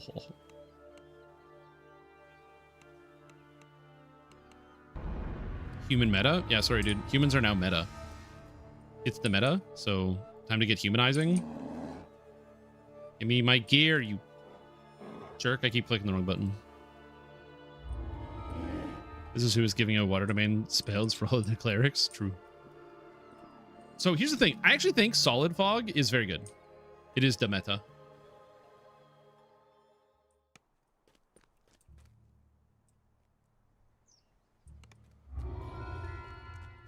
Okay. Let's be naked. Walk over here. I want to level this up as quickly as I can. I'm going to be honest. I really thought you guys would have wanted something else, but then water just kind of came through in clutch. All right, buying more stuff in the DDO store. Backpack slots. Tome. No. Tome. Not tome. I need strength. Strength. Strength tome. I need bags. Bag. Colossal ingredient bag. Dimensional augment bag. Huge collectible bag, huge gem bag. Perfect. Because my problem is I loot stuff. I just will keep looting, so I'm always going to do that. Is this Lamania? Yeah, this is Lamania. If it's not Lamania, I just spent way too many DDO points. Grab a Supreme Tome? Nah, I want it to be fair. I'm only grabbing the Strength Tome, so that way I can, I don't have to worry about my getting overloaded when I loot chests, because I didn't put a lot of points into strength, and I'm just going to loot chests. I can't control it. I like looting chests. I like finding gear. I know this is a preview server and I need none of it. I'm just going to do it. So that's why I got all the big bags.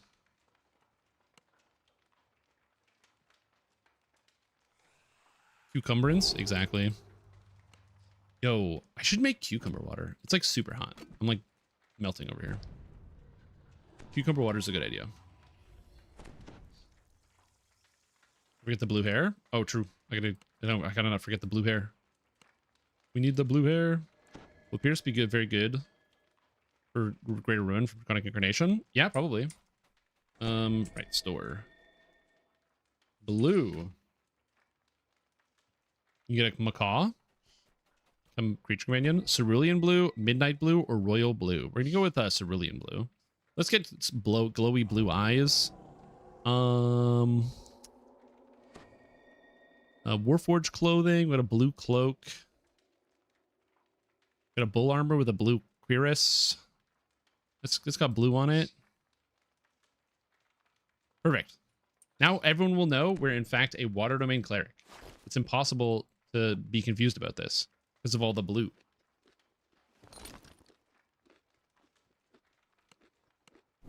Hell yeah. It's my cloak. Oh. Water domain? Hell yeah. Best decision ever made. It's a complicated problem. It's a complicated problem.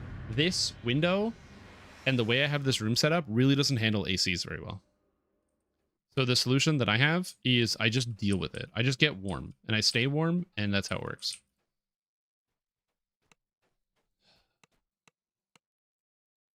All right, improved domain of water. Give me solid fog. Am I going to cast solid fog even one time? I don't know. Okay. Also, this is a nitpick. Show unavailable should be turned off. This should default to off and not on. I hate having to scroll through 50 quadrillion feeds every time. That should be defaulted to off. I'm going to post a complaint somewhere. Where's my religious feat? Orion's instruction. Hello.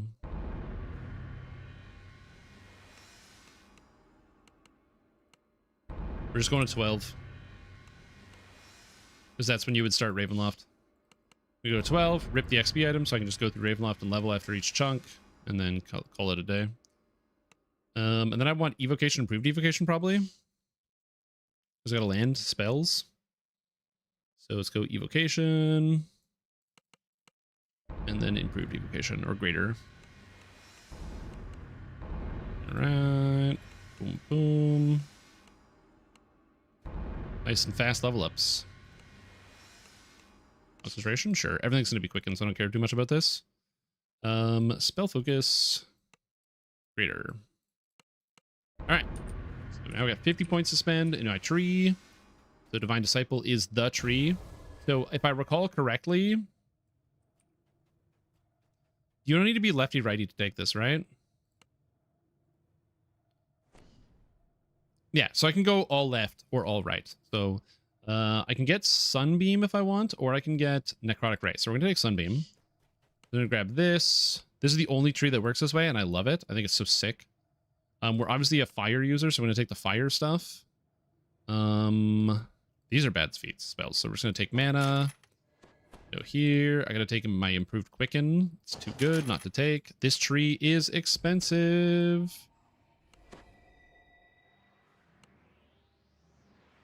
I'm not there yet. Healing Amp is useless. We'll take the Wisdom. You need the Wisdom. Holy Smite is the play, because you always take Holy Smite because it's good. Sunbeam. I do like having Searing Light, because Searing Light is just good. We grab the crit. We grab the +2 cash levels with cold spells. So my Cone of Cold is going to be level 14. Evocation DCs. Transcendence. I get Word of Balance at level 7, which I can't cast. Nice. I can save that point. And then Power Balance. Order's Wrath and Chaos Hammer deal damage. Holy Power. If I recall correctly, this doesn't work. If I recall correctly, Holy Power does literally nothing. So we're not going to take it. That's fine. So I'm going to max this out. And then I've got 13 points remaining. So where do we spend the 13 points? I kind of like going Radiant Servant for the self-healing, because it'll be valuable. War Priest gives, I believe, just fire spell power, so I don't think I want to do that. So I'm gonna grab. I think we do this. I think this is the route. So we go grab the 10 positive spell power here. Grab this. Instant kill on turn. Perfect. Grab a human action boost spell power, because that's sick, because then I get more damage. And then I grab a kitty cat, because it's more damage. Kitty cat. All right, so we grab familiar. It's gonna take me a couple minutes to set up, so I apologize for the delay. Okay, search. I'll have to have that there. That's a heal. That's a heal. We got Searing Light SLA. We got Holy Smite SLA. I don't need this. Meta Magic Feat. Quicken is literally going to be on 100% of the time. I'm only casting Quicken spells. Oh. Cleric class feats. We've got Domain of Water. This is my main spell. This is my workhorse, okay, is Cone of Cold. And I guess we have Domain of Water.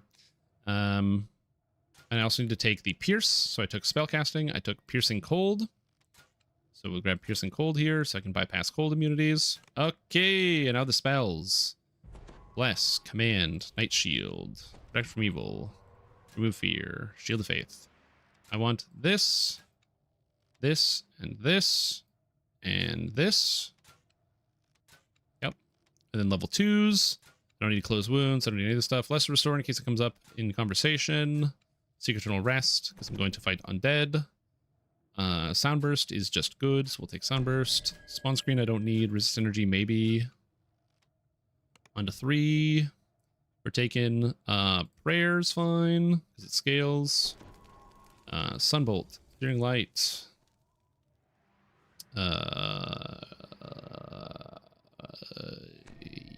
Yep. Person Disease. So I'll take Sunbolt. I don't know if I'm going to cast Sunbolt, but we'll take it. Death Ward. Freedom of Movement.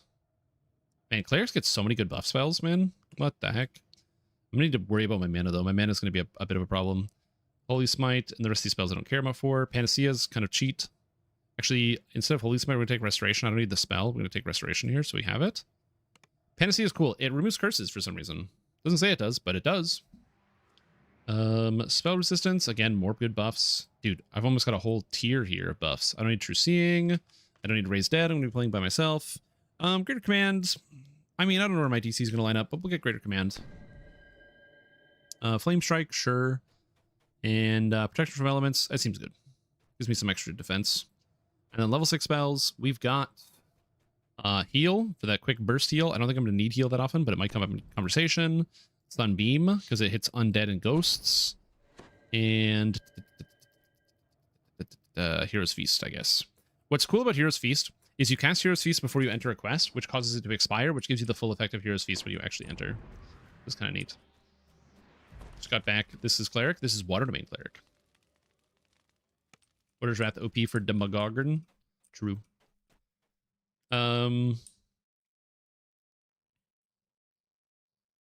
What am I using? I guess I just use Ravenloft stuff, right? There's nothing wrong with Ravenloft stuff. Oh, there's no spell power gear. That's the big problem, is lack of spell power gear. I can get weapons for spell power gear, because there's scepters. I can get scepters. There's scepters for spell power gear. We're just gonna use Ravenloft items. That seems fair. So just get some Ravenloft gear. Call it a day. Okay, what do we got here? Mistfallen is bad. Blurfinger gloves are pretty bad. Oh, insightful evocation focus 2. What's the evocation focus item in here? I'm just gonna buy all the things. Yeah, wisdom. Insightful. I don't even remember what the evocation item is. Isn't it also a cloak? It's both cloaks. That's frustrating. That is a thing that we have to deal with. I mean, I can wear the Barovian Nobles Regalia, and then that gives me the set, so at least I can have the Beacon of Magic set, which will help a tiny bit. So sure. Ravenloft.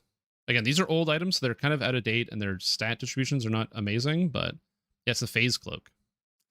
So I'll have to find another item to cover that up. Cursebane Ring, Healing Lore, I don't need this. No. Skull Ring. Summoner Spectacles, these are all bad. And then part 3, I need the belts. The old belts. So I guess I'll take the Thrumming Spark Cord. Actually, it's not my damage. We'll take the Silver Thread, which gives me the set, and then I don't have to worry about the rest of it.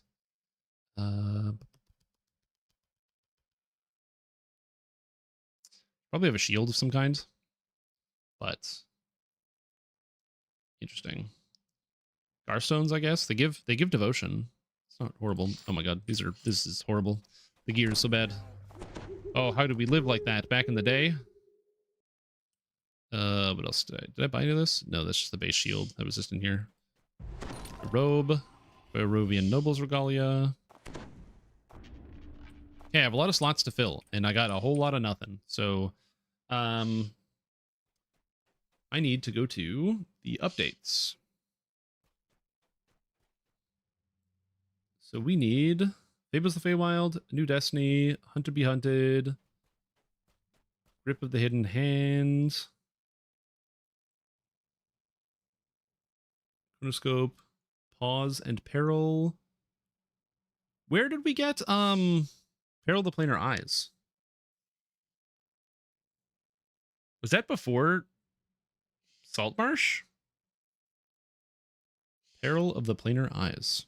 What update was that? Oh, it's 49. Update 49 is what we want. 49, please. Show me the fused weapons. Heroic items. I don't want the weapons. Fused weapons. It's right after the first patch after thing. So now we got Glaciation here.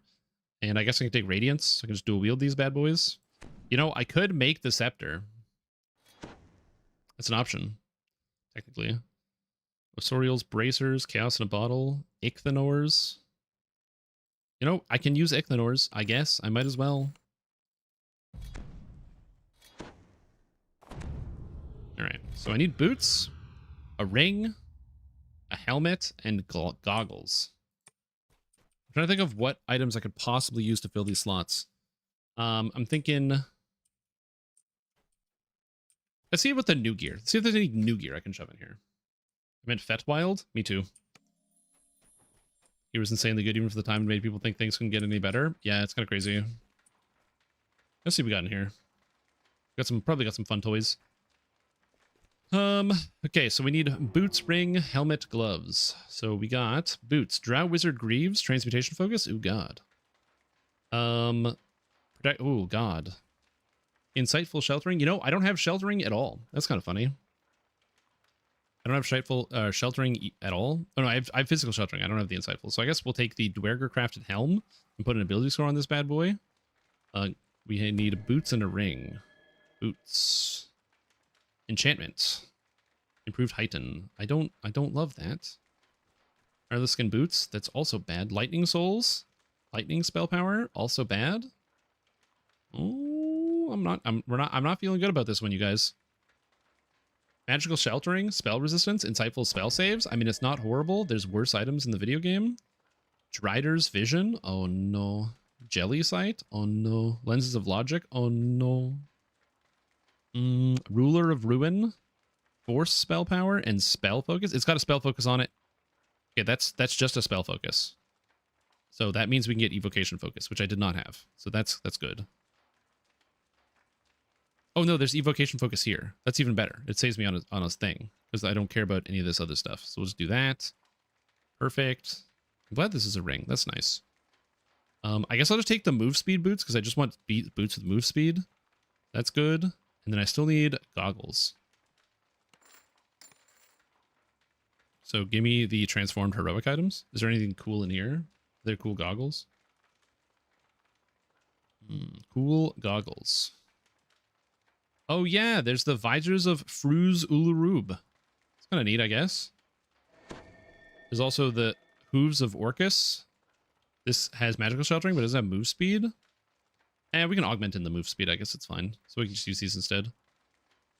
So I'll just use the hooves of Orcus instead of this garbage. What does it cast? It casts Shadow Walk? That's wild. But I gotta craft these things. I gotta craft this and this. I don't have the materials. I don't know how to craft these things. And the visors. You know what? We might as well have something. What's the cash level 11? Okay, interesting. Okay, so now I need the materials. Essence and crafting items. Cool. No, that's essences. No. Heroic items, crafting ingredients. I don't know what I need to craft this stuff. Can I have all these windows open at the same time?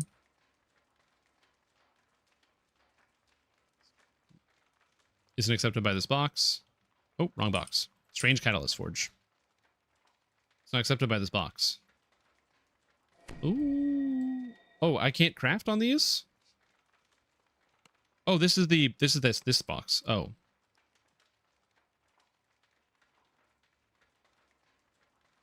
Uh-oh. Can you get them from the quest or the vendor? Oh, I can't craft on these at all. Well, that's probably fine. I think... Has anyone been able to craft on these?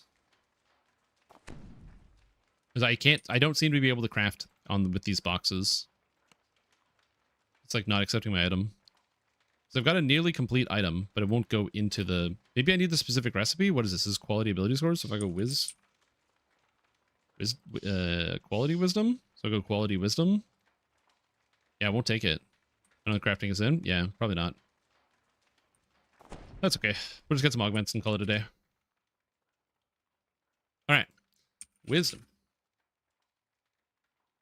Wisdom. Oh, no, not wisdom. I don't need that. Do I have a constitution item? I think so. Double checking. I have a wisdom item. Do I have a constitution? I don't need sun and moon gems. I need a constitution item. 2. Thanks. And speed. That's it. Damage from the store? Yeah. Constitution. Okay, Constitution 5. It's 6, right? Yeah, 6 is what I want. And then I want speed. Gives me a lot of horses. That's kind of funny. Striding 30. And I got my augment bag. Perfect. Striding and this. Okay. So we'll just slap this bad boy in here. Movement speed goggles. All right, great. So I should be ready to rock and roll and destroy Ravenloft. How do I quickly prepare spells? I need a blue mount. I have a blue mount. Blue mount. Blue. No, I don't have a blue one here. So we'll ride the cloaker. It's got some blue in it. Are you talking about how I add them to the list? You just double click them.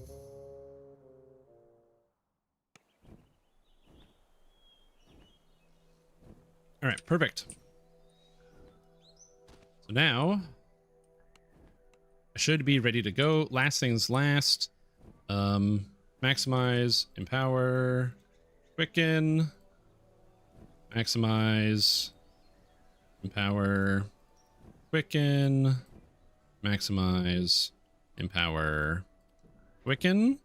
And then we have, what do we got? We got Soundburst, so we got Searing, so that's Sunbeam.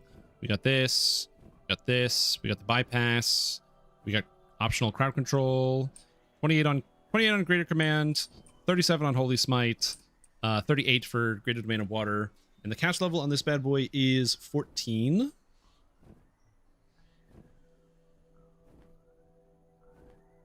Wait, Ichthonors doesn't work for my domain spells? Dude, I want my money back. Yeah, VIP Anywhere doesn't work on Lamortia. You stumble through the thick mists. You spot a corpse in the grass near the abandoned cart. Oh, that reminds me. I need to buy Omnispell Dust.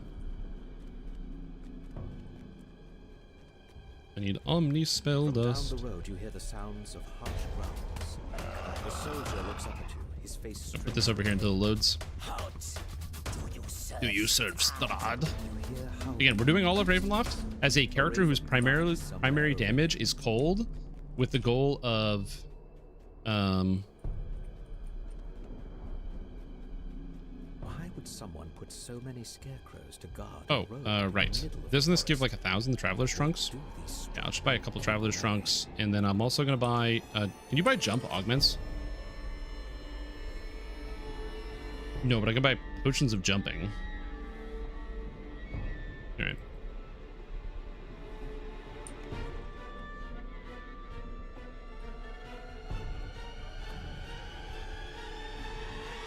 I have to open the Traveler's Trunks. Right. You hear a branch snap behind you. So I don't know if these things have immunity to cold. They have resistance, so I can strip their resistance. Or the absorption, I guess. Even with my Cone of Cold, I can only do it so often. So it is... Is it not working? Huh? Cone of Cold, please? Or am I just lagging? Oh, just... Wait a minute. Does this not ground target? Because it's an SLA that probably hasn't been updated? Can I not target this up or down? Oh god, hold on. Let's find out. I mean, it seems to be functioning. Oh, right, under the components. Yeah, it seems to be working just fine. I don't know. Maybe I'm just seeing some bizarre stuff. I keep trying to cast spells and I'm not allowed to cast. Great. So again, no surprise that this quest was relatively easy. But we're going to be moving into the quests that have immunities. So we're going to see how this goes. Perfect. It says you need this in your inventory. I've never seen that error before. And then we go options. I got to turn on tumble. Oh my god, I have so many things to turn on. Okay, it's been 20 minutes. We're playing the game now. Get rid of this. Okay, so now I'm going to be dealing with immunities all over the place. So this will hopefully be fruitful. Unfortunately, I only have one cold spell. So this is like not the best example, but again, we'll see how it goes. If I don't really struggle a whole lot, it should be fine. I could probably do Reaper mode. I guess because I can deal with Reapers pretty easily as a cleric. Because I can just hit him with Holy Smite. Holy Smite really does a number on Reapers. But we'll see how that goes. Lasting Potion of Jump 20. Mind the step. It squeaks. Oh, attack. Here we are. You spot something in the middle of the room. Something small and old and forgotten. We're tired. I can tumble. Beautiful. We've been here so long. We want to. Alright, where's my stats at? So we're kicking it with... to a nice place to I got 232 cold. We're tired. So it's not as high as my other spell powers. It's the nature of being cleric, but You it is what found it a is. secret door. It leads down to the basement, where the monster is. Right. Beyond the secret door, a dusty stairway leads down. And with the solid fog, so that it takes them forever to get to me. Gently place the bones Yeah, get solid inside fog, coffins. spiders. Much Boom, get owned. The distant voice seems pleased. Anyway, Soundburst seems to be pretty helpful. once you get rid of the monster 21 in the mana. basement. This costs 10 mana. It's not too bad.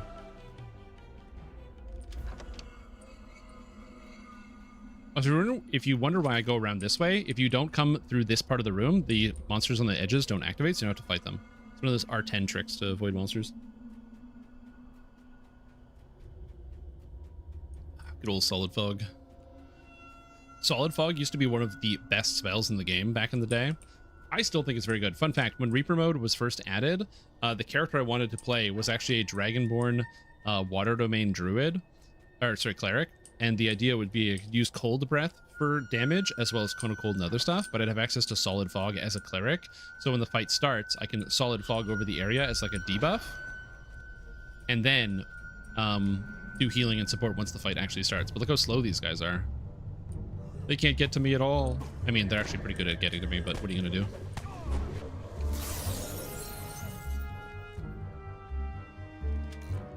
That's stupid. Should it be gas fog? No, the idea is it's so much fog, it's solid. You can't work your way through it. I will say, it doesn't happen around here too often. On top but of the man, desk you find those a days card. where the fog is like literally a solid wall are crazy. Again, it's pretty rare, but there are days where like you can't see more than 10 feet in front of you because the fog is so thick. Like literally you look at your neighbor's house and it's not there because there's just fog. It's like you're playing an old video game. Don't dispel my magic. Don't you dare. They already dispelled my magic. I don't know what they got. Yeah, you guys have haboobs, which is very different. All right, how do you get past this trap without dying? You just do this. If you come over here, you don't take any damage because the trap is not on this side. Okay, so unfortunately, all these skeletons are immune to cold. So the solution here is not to use the bypass, because as much as I would love to use the bypass, it's just easier to just give them the old holy blast because I'm a cleric, which is really unfortunate. I wanted to test out more than just that, but that is what we tested, so what are you going to do? I could also have tried to turn them. Probably would have been a good idea. You can smell him. He stinks.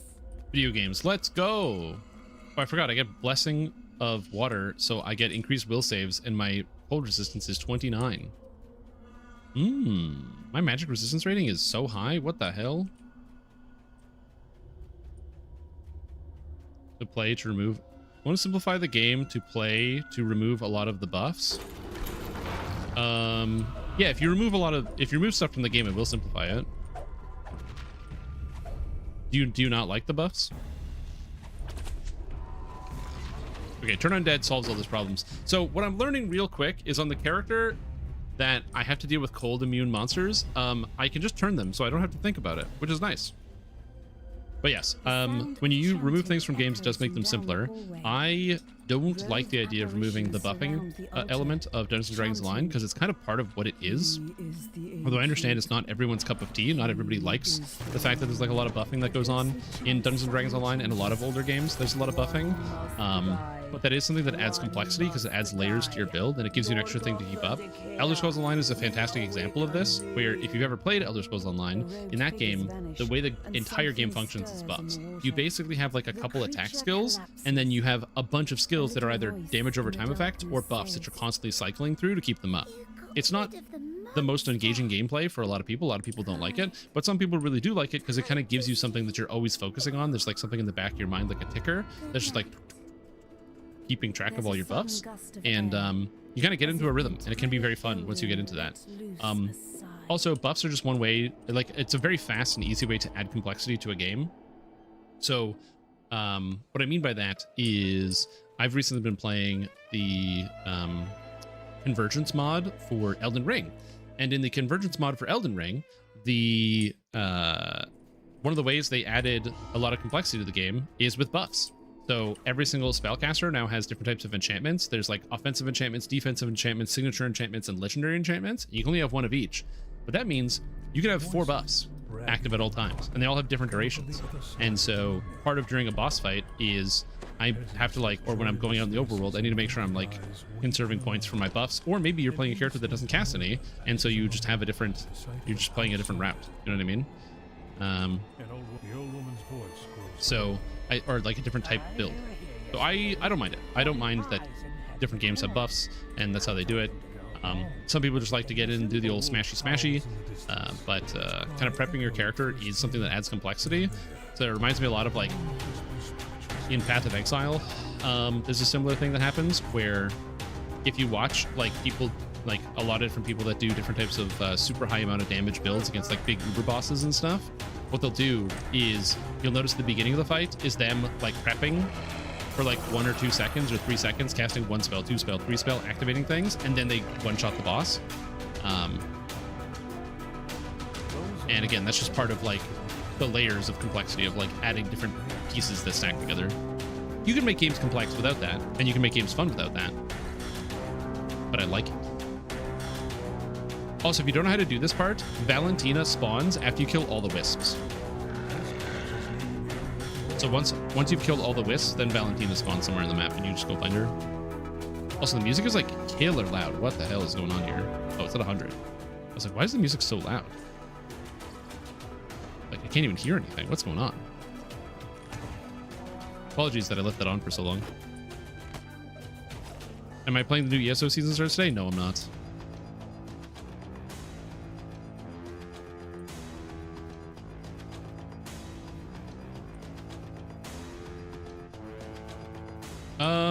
I would say they've simplified it. I mean, guild buffs is now just one thing you click on and it gives you all the buffs. You don't have to see it anymore. In fact, if you don't even want to see it on the top of your screen, there's an option under gameplay, I believe. Is it gameplay? No, it's UI. Let me go guild. Yeah, hide guild buffs, and then boom. So now all your guild buffs are just in a single icon on your character. I guess it's not showing up here. But your guild buffs are just in a single icon on your character, and you don't see them anymore. So that way, you just don't have to worry about like them cluttering up your whole screen. Where are you, Valentina? Did I not kill enough things?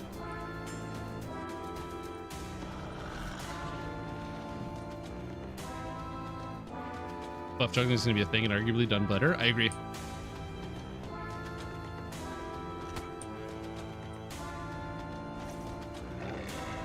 Oh, if it's the total number of kills, like, I'm just gonna keep murdering people.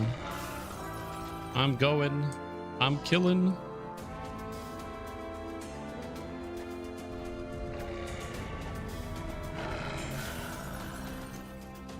I have a feeling that the strip skills are only gonna be good for golems, but we'll see. Maybe when I get the greater version, it'll be nicer because that'll allow me to bypass multiple immunities at the same time, but we'll see.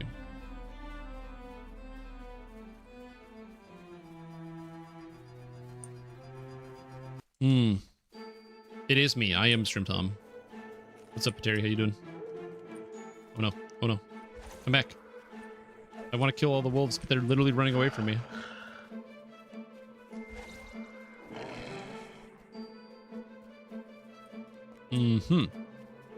Well, I don't see Valentina, and I don't have, like, well, I guess I have a couple more monsters to kill, but I have basically nothing left. I didn't kill the optional boss, though. He's still probably kicking around here somewhere. All the werewolves. So I'm going to swap out rooms and amenities. Oh, because you can't host all of them in the ship. Yes, that is an annoying part for sure if you don't have, like, the big ship. Dude, there's literally nothing here. Oh, we got wargs. We got a werewolf. Nice. Have you checked out Dwergar yet? I haven't done anything with Dwergar personally, because I'm still kind of in the middle of a TR that I was working on. Dwergar's cool. It just doesn't have anything that's so unique. It makes me really want to be like, oh shit, I want to just slam a bunch of builds with it. Outside of exclusively the Mind Cleaver, I think the Mind Cleaver's got some cool stuff. And so I will be taking a look at some Mind Cleaver shenanigans at some point. Okay, I've killed everybody. Where are you, Valentina? There you are.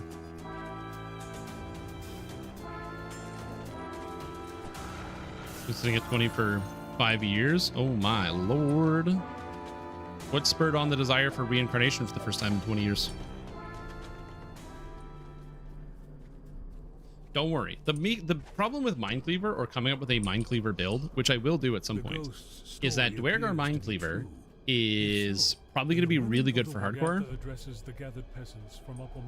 So there's a good chance that I won't have a good fun Mind Cleaver out for you guys until like we get the special event. It's not Hopium, dude. It's called Dragon Lord. Paladin Dragon Lord. Morgantha looks down at you. You poor misguided soul. You thought that they did not know? Yeah, I haven't started playing Rogue Trader yet. I'm waiting for all the DLC to be out. Once all the DLC is out, I'm going to play Rogue Trader. For the pie makers within the wind, not before.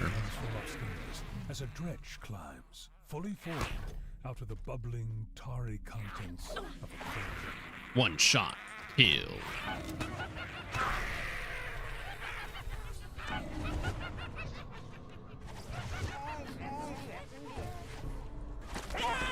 Okay, Morgantha's dead. She's dead, and the last one's about to die. Have them on an artificer and open things on medium. Medium? I assume you mean hard mode, but yes. If you have people that play Pathfinder 1, they should take to DDO pretty well with the stacking and non-stacking system, because Pathfinder does have the strictness of the damage types that you get in DDO, where, like, for example, you know, you'll have the person being like, oh, I cast Shield of Faith on you, and then somebody else like, oh, and I'm going to cast Protection from Evil, and then you have somebody go, actually, they both give deflection bonuses to armor class, so you actually only use the highest of the two, which is both how it works in Pathfinder and DDO and 3.5. But there are fewer people. I would hazard a guess that there's fewer people playing 3.5 D&D right now than Pathfinder 1, because Pathfinder 1 is still a thing that is unique. HT12, Rachel Tiaras and plus traditional to make an Axor Dwergar. Yeah, seems good. All right, do we get double golems? Also, I'm gonna sit down because my feet hurt, because the sun is hot and it's burning my feet.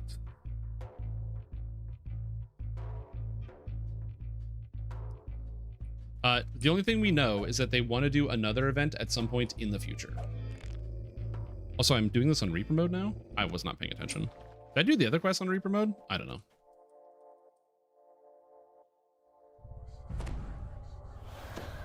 This is actually gonna be a lot harder on Reaper mode. There's a stupid shadow demon slad guys. But whatever, we'll figure it out. I think I took Remove Curse. Oh, I didn't take Remove Curse, but I got Panacea, which removes curses. Yeah, there's a hardcore like event on the roadmap. Yep. I want to get in and play Rogue Trader. The main reason why I haven't started yet is I was looking at it and I was like, oh, maybe I could play it and then play it again when the DLCs come out. And then what a bunch of people told, or what I was reading online, is that each of the new DLCs they've been adding for Rogue Trader have added like new companions that apparently have like almost twice as many like lines of dialogue and interactions as the base game characters. And I'm like, I don't want to play with without the better characters, so I'm gonna wait. Swells of organ music, fraught with defiance, determination, and despair, reach your ears and fill the corridor ahead. As you step into the dining hall, okay, let's bring it on, Count. Okay, so I can Cone of Cold this guy, but I can also strip his immunity first, and he's still gonna get me. Oh no. Okay. Strip immunity. Oh, it's just resistance. It's just resist 50 because he's a slat. I forgot about that. Okay, well, I made it out. That's good. That heals me for 22. Oh, I didn't maximize the power quick enough. Whoops. Whoops. That's still not very much. Okay, where are we going? Seek entry below. So I have to kill double golems. Third floor. So third floor and double golems. All right. Just finished Act 3. Yeah. I do want to play it. So I will at some point. And Paladin is using Charisma for everything? Correct. I actually think that's a much better decision. I would like to see them do something like that in DDO, but yeah. Do I have Rogue Trader? I believe I have Rogue Trader. I'm like 99% sure I did.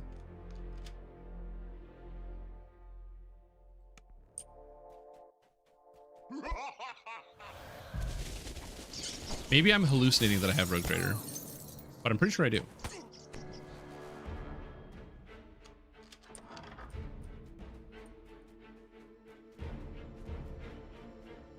But yeah, like I said, I like Pathfinder 1. I'm currently running a Pathfinder 1 campaign in pen and paper. That's the bath chamber. It's this way. And it's good. It's going really well.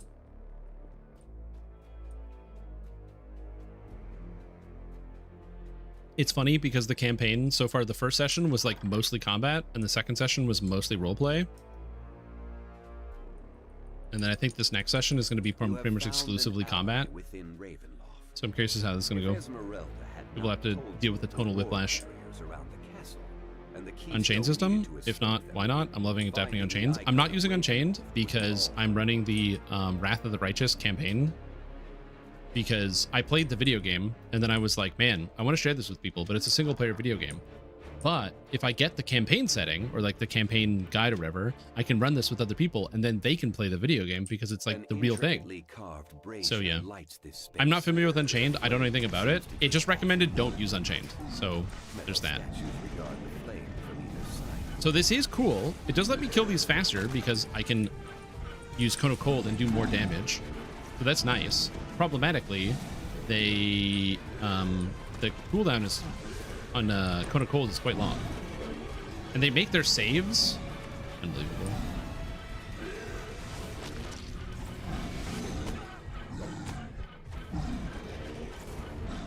Okay, we almost got him.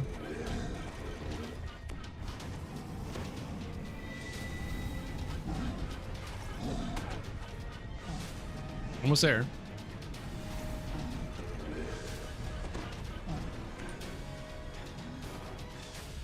Is it important? I didn't read it because literally the you are teleported. Oh, I need to open this with the key.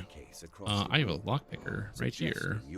But there's like an intro guide that is like this campaign is not designed for Unchained, so if you want to use Unchained, you'll have to update things. And I'm like, I don't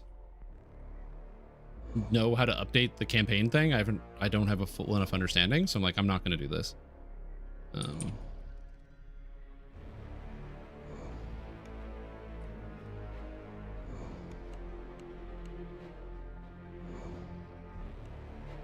Does Unchained just update every single character class? When you open the iron chest, a silver statue tumbles out. Because I kept seeing when I was looking at things, it was like there's the class and there's the Unchained version. So yeah. Oh, every class has an Unchained version. Washes over you as you hold the icon of Ravenloft in your hands and stow it. Let's just hope my players don't find out about that.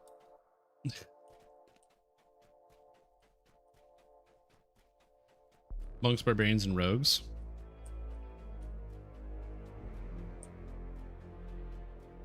Oh, is it just monk, barbarian, and rogue? Oh, okay. That's not that big of a deal then, I don't think. Oh, turn undead.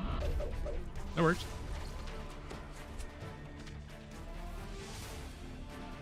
Turn undead.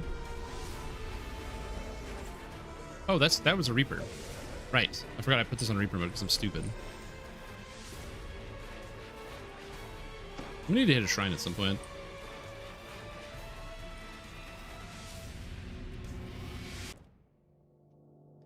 Three actions instead of one? Oh, interesting. Running my game with all the custom classes. That one's on hiatus for a little bit. One, because I lost the sauce when it came to the writing for a bit. I don't know. I got like in my head and my anxieties got the better of me. So I had to take a break from working on that. And I don't think I have the buy-in currently from my players to like start it up again. So I haven't gone back to it.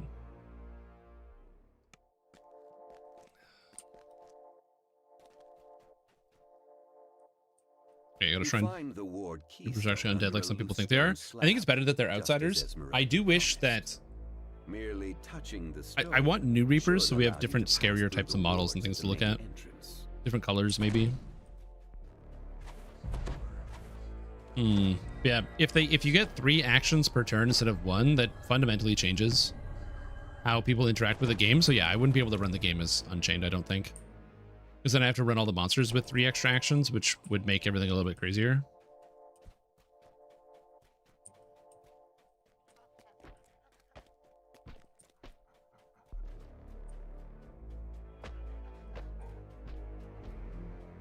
Yeah. Yeah, so far in my campaign, we have a whoa. Turn undead. Turn undead is still the solution to these problems. What are you gonna do? Yeah, we have a magus in the party, and I can't remember what he's playing. It's like Bladebound, I think is the type. So he has like a sentient weapon that will come alive at level 3. A samurai who's just regular samurai doing samurai things. I think. Actually, let me double check. I don't know why I'm trying to think about this when it said I can just look at it.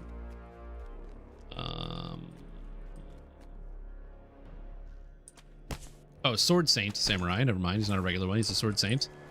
And a Halfling who is a Blossoming Light Cleric, and a Paladin who is a Sacred Shield. She picked Sacred Shield specifically. Oh, wait. Is it dragons? Oh, it's dragons. I didn't notice. The Sword Saint Samurai is very cool because it's basically an anime character. It does the thing from the movies where you have to go from your sword has to be sheathed, and then you can pull your sword out and like slash it through somebody, and it does massive damage. But it's like a whole full round action. It's great.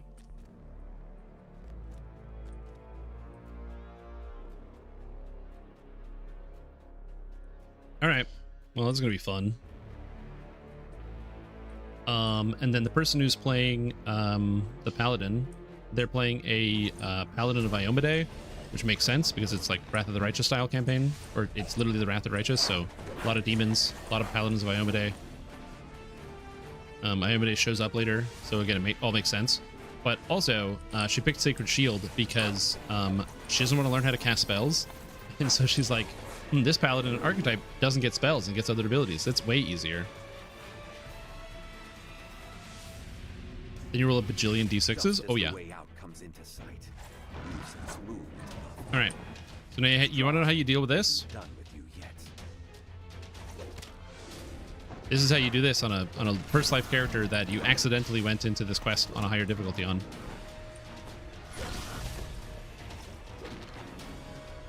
That's how you do this, by the way. I clicked Reaper mode by accident, so this is how I get past my accidental clicking of Reaper mode. Is this cheating? I mean, I would say so, yes. Ooh. Did I pull only one at a time? If this thing hits me, it just kills me, so I have to be careful.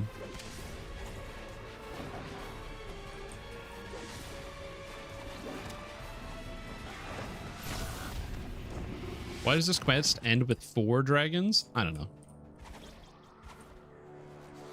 I can try fighting this one for real if you guys want, but this is not going to go well for me. It's okay, actually. It's like a tumble. Tumble. I don't have any more tumbles left. Steering light. Woo! It's clever use of the environment. That's what I'm saying.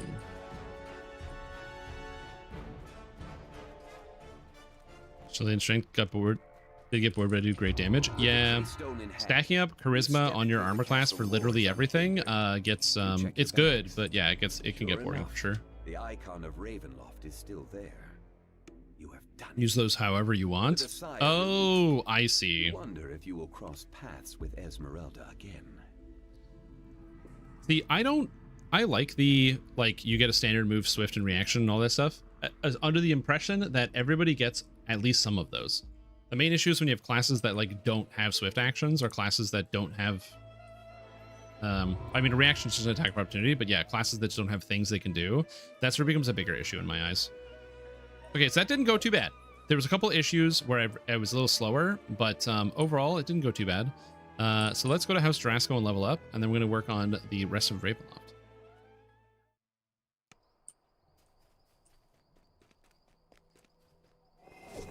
Ooh.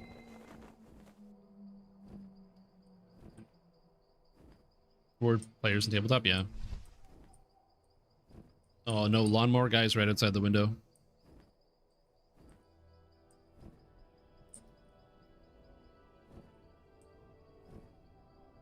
Mm-hmm. Cleric. Okay, I got new spells. Market, a So we've got Greater Movement Mass, Greater Restoration. Am I going to cast any of these? No, I'm not going to cast any of these spells, so I just don't care. Maybe Greater Resto. That's about it. Willing to face an unknown foe in the ancient They'll be gone soon. of Gianthold. I hope it's not. Yeah, it's only coming through when I'm talking, so I apologize. You're going to hear a lawnmower in the background. But I'm not going to close the window because I will melt. I'm already melting. Reaper Wilderness Zone. Yeah, I'm excited for Reaper Wilderness as well. I think it's going to be very cool.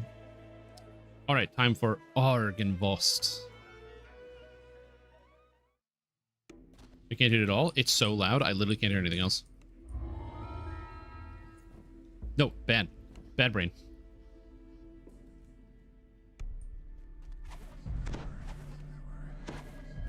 Wonderful. I like that. That sounds good to me. The Order of the Silver Dragon still guards this place. I don't think the XP yield is going to be different because if you're doing Slayers, you're just going to run on normal because it doesn't stack with Slayer potions. So if you use a Slayer potion, the 200% overrides the 75%. So it's not like you get extra XP.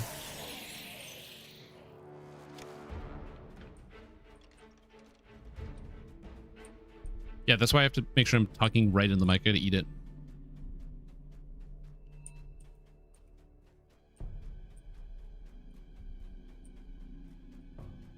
Then make more than one attack.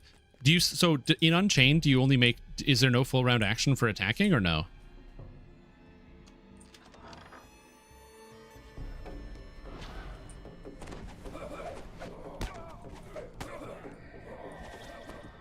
Because you still have to move to attack.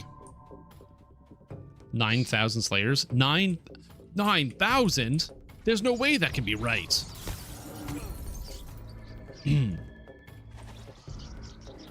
Vegeta. What does the scouter say about his power level? Sorry, my brain is broken.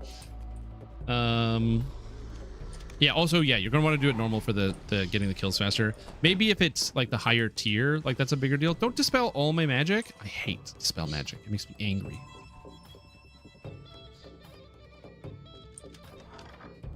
A monk wearing no armor? Wooden armor, just cheating. No, it's not. It's not like, it's like I summon the armor, so the armor is like, it's like a part of my character, you know? You know what bothers me? Okay. In 5, mage armor counts as armor. So as a result, if you cast like mage armor on a class that's with unarmored bonuses, they lose their bonuses while they're unarmored. So which means, because they're not technically unarmored anymore, they're wearing armor, which means you can grief people if you want to, because mage armor lasts like a whole day. So you could be like, oh, the monk is pissing me off. I cast mage armor on him and I turn off half of their unarmored abilities. The barbarian's getting on my nerves. Mage armor. Oh, I should have stripped immunity first before I did that. You know, even as a cold domain cleric, this is not terribly difficult. I am a little higher level, but still.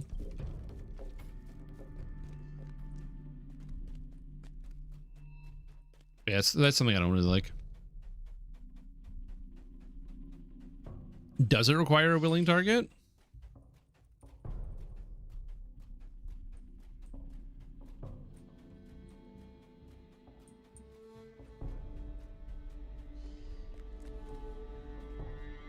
It doesn't say willing. It just says range touch. You just touch them. Nope.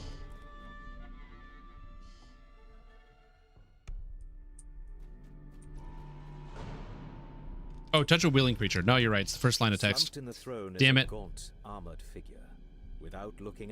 I mean, you can still troll people. Because you could just be like, yeah, this is going to improve your stats, and it actually doesn't. It will only work once, but you could troll your teammates. But yeah, I don't know. It's just, there's something weird about that to me. It's because I'm an old man, and I like the fact that my mage armor is good in earlier editions, but yeah. The Revenant falls, once again nothing more than a lifeless corpse. On the commander's body, you find I just don't like it. Silver key. I don't like change. Engraved on the key is the name Cast mage armor. Oh, see, even better trolling. I mean, I don't know who gets cure and mage armor. A multi-class? Yeah, a multi-class. That's genius. Multi-class, cleric, and wizard. Play a mystic thurge yourself. Mystic thurge at home. You use the silver key you Why is your found on the deception command, maxed out? I and don't the know. outer gate to Argynvost's mausoleum opens. You place Argynvost's skull Stacked with inside pots? the I don't know mausoleum, if they've commented on it yet. brilliant light fills the room. Now, if there were only some way to direct the light to the beacon atop the mansion. I have no clue if they've made any comments about it.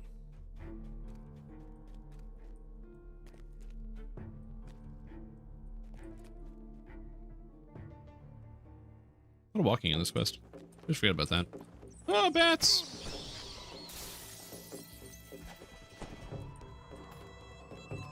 The sound of flapping wings comes from just beyond the closed So the majority of my damage, or the highest amount of my damage, is cold, for the record. Like, my Cone of Cold is my best spell by no small margin. That is absolutely, like, it just is the best spell that I have. It's very, very good.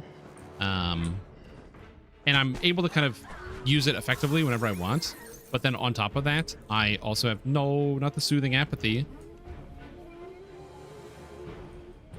Oh my god, stop chaining it. They're literally chaining it. I don't know why they do this. They literally have an internal cooldown, so they count it and then they start singing.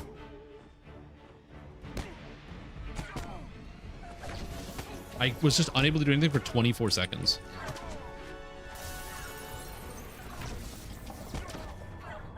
I have no idea why that's designed like that. It's very frustrating. What was I gonna say? My primary damage source is in fact this Cone of Cold. It is my highest damage ability. It's unfortunate it's my only damage ability, but what are you gonna do? Or my only major one. But I am curious to see if this will get even better as I get to some of the higher level stuff. I'll have to test this in epics as well. So I don't know if I'm going to do a full Sflaga, but we'll do some quests in epics as well to test it out with the AoE one. Imran did dex base to strength, and the Arcanist tried to enlarge me while fighting a troll, and I was like, I'm screwed if I lose my dex bonuses. Oh yeah. No, but I'm enlarging you. It makes you more powerful.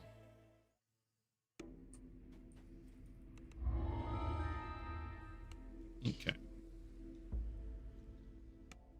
So this one also has double golems at the end, which will feel a lot better because I have access to Greater Domain of Water. Now, who knows? Maybe this is where Creeping Cold really would have started to shine.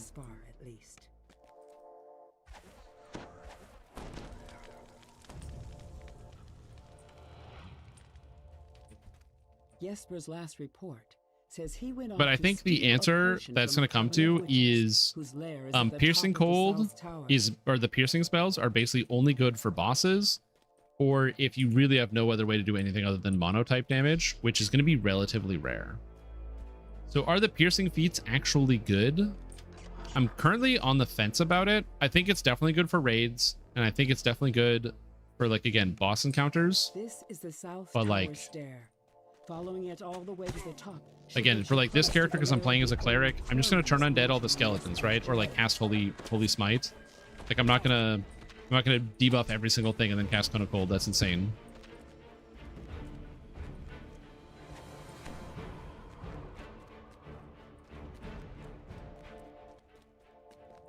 So yeah. I don't mind Nothics. They're dangerous, but like at least they're dangerous because they're dangerous and they're not just like tedious.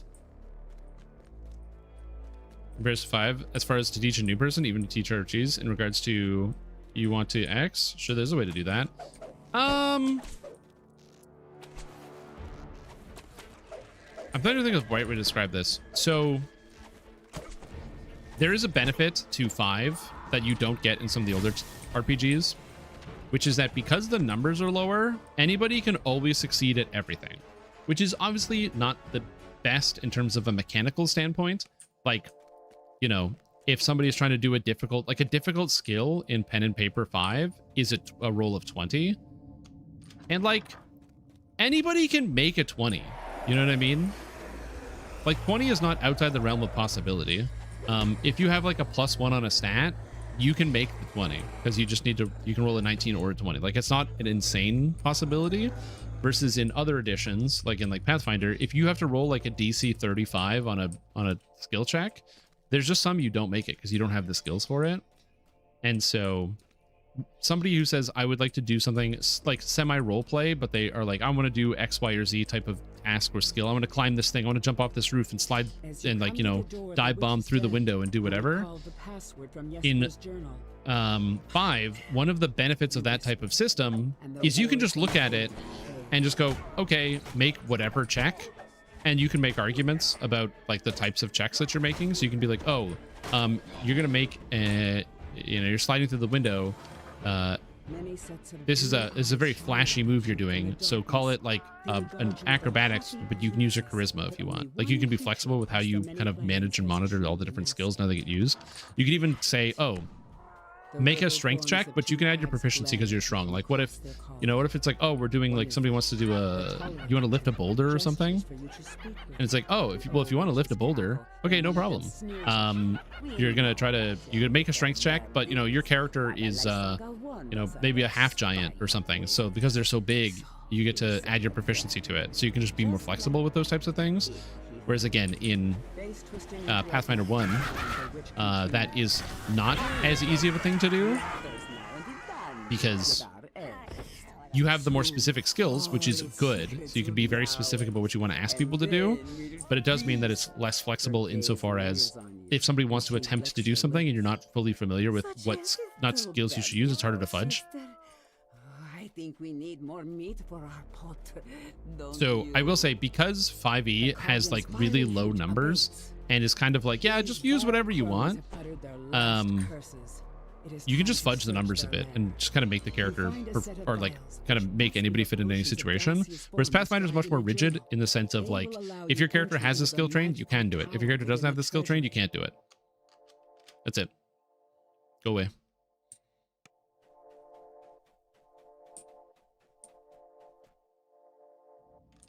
So yeah, there's that. Broken furnishings lie not a bad thing. How's Cold Glare going? So far, I haven't really run into any major struggles. Obviously, because I can turn undead and kill them instantaneously, it's nice. Also, because I've got like Searing Light and other stuff, so the undead aren't really a trouble for me. Bypass notwithstanding, it has been nice for the variety of golems that I've had to encounter. So being able to just like delete golems from the universe is really nice. And so hopefully that will continue to be the case, but we're going to find out as we go into here, as I have more golems to fight.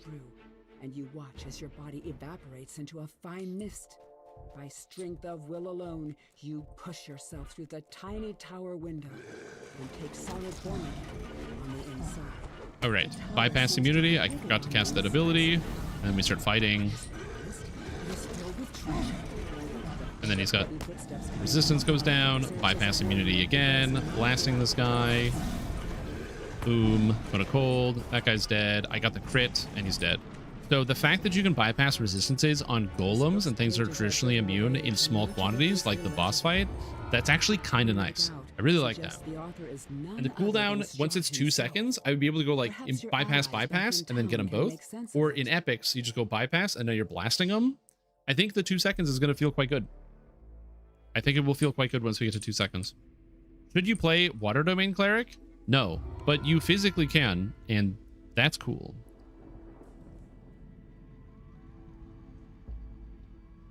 How much of a boulder of X size weighs? Yeah, exactly.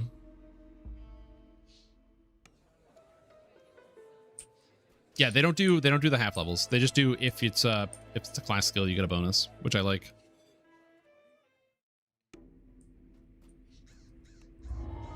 I actually really dislike advantage and disadvantage.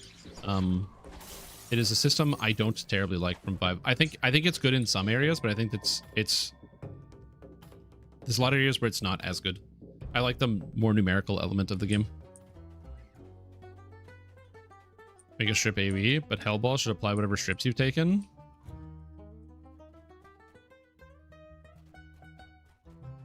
Okay, Lotil, you gotta put down the crack pipe, man. You gotta put down the crack pipe. Can you afford to side? Listen, I know what you're saying. I understand what you're saying. I'm picking up what you're putting down. which one. And what you need to do is be putting down the crack pipe. That's Hellball in current year? You want us to take Hellball? This secret passage leads straight to the You want Baron's people, manor human across the beings, way. who play Dungeons and Dragons Online to equip Hellball, the feat. I'm not feeling it.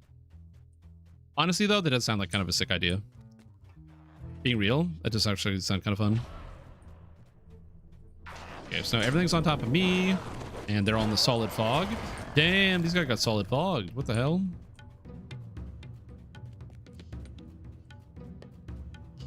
I agree. I do like that there's like, no, this skill cannot be used untrained. I love the line of text. This skill cannot be used untrained. It's just great. It's like, oh yeah, you can't lockpick if you don't know how. Like, that's literally just true. I don't care how many lockpicking lawyers videos you've seen. If you've never held a lockpick and then you go to like a door, even if somebody gives you one, you're not opening the door with a lockpick. That's not how that works. You're gonna break it. Which is a thing. You can break locks by trying to lockpick them if you're bad at it. Yeah, knowledge skills are another great example.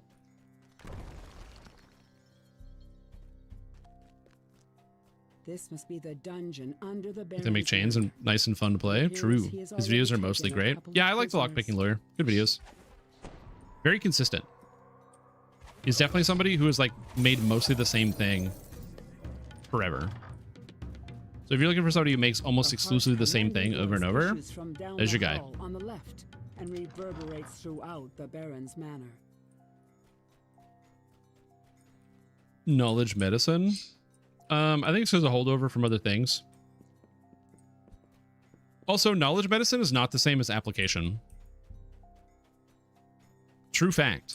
There's a reason why there's different disciplines. For example, if you watch like TV, so you watch like medical shows or whatever, the doctors are doing everything. But if you actually go into a hospital, the majority of the in-hospital work is being done by like nurses and other associated staff. And the doctors are the people with the knowledge. It's not that a doctor couldn't like hang an IV or do something like that. They just don't do the majority of it. And so for a lot of procedures, they might not know how to do because they just don't generally do it. Especially a lot of like collection procedures. If you're like a physician, you start with collection and you learn some of these things and then you move right past that bad boy. And it's something you don't really do.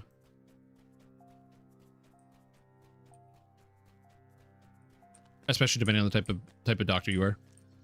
So it makes sense to me that heal, being able to treat, is different from a knowledge skill. Yeah, exactly. Like, the doctor's not going to draw your blood. Could they? Probably. They probably learned that skill at some point. But it's probably been a little while.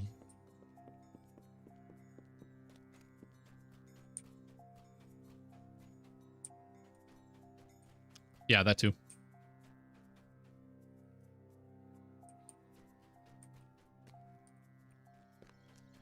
Babysit Ezek so he gets stuck? No.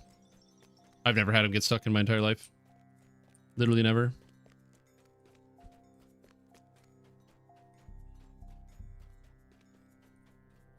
Being able to... Oh, like every time you get 5 ranks, you get to do an extra thing.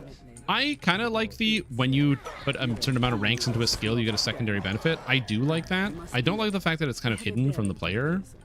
That information is like obscured to you unless you know about it ahead of time. But I love that. Get owned, everybody. Bone of cold. Oh, what's that? You're immune? Well, I didn't code a cold. I didn't strip the immunity. I'm barely using the immunity strip. This is interesting. Is there a way to play iconics from level 1? No. I mean, you could just like make one from level 1 and then tell Elminster to go to HE double hockey sticks and then walk out, and then you don't have to level up at all if you don't want to. That is an option, but no, you currently cannot make characters and keep them at level 1. However, there is a way to do that technically.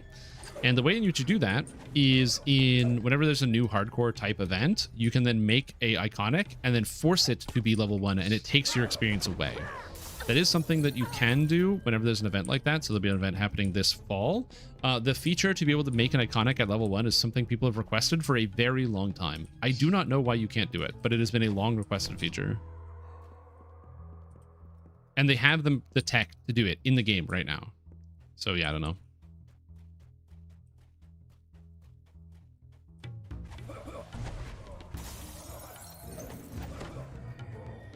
Yeah, the only downside for me is that I currently don't have like a Pathfinder book. I don't have like the physical book, so I have to use like only the online pages, which is nice, but I really like having a physical book. Does a double take.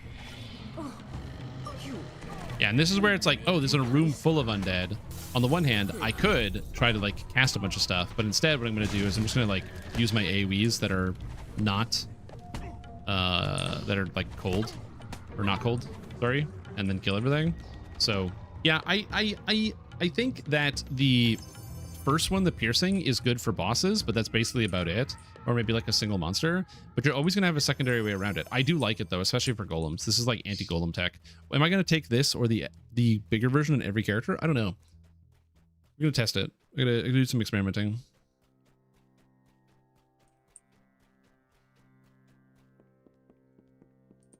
Start adding fear effects. Yeah, stuff like that's kind of cool.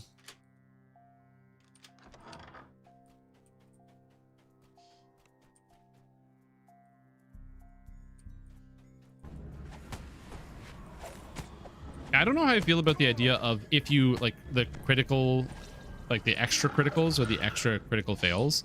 I don't, in a lot of cases, I don't love critical fails, because it's basically like, my issue with critical fails is you're punishing players for information that they can't know.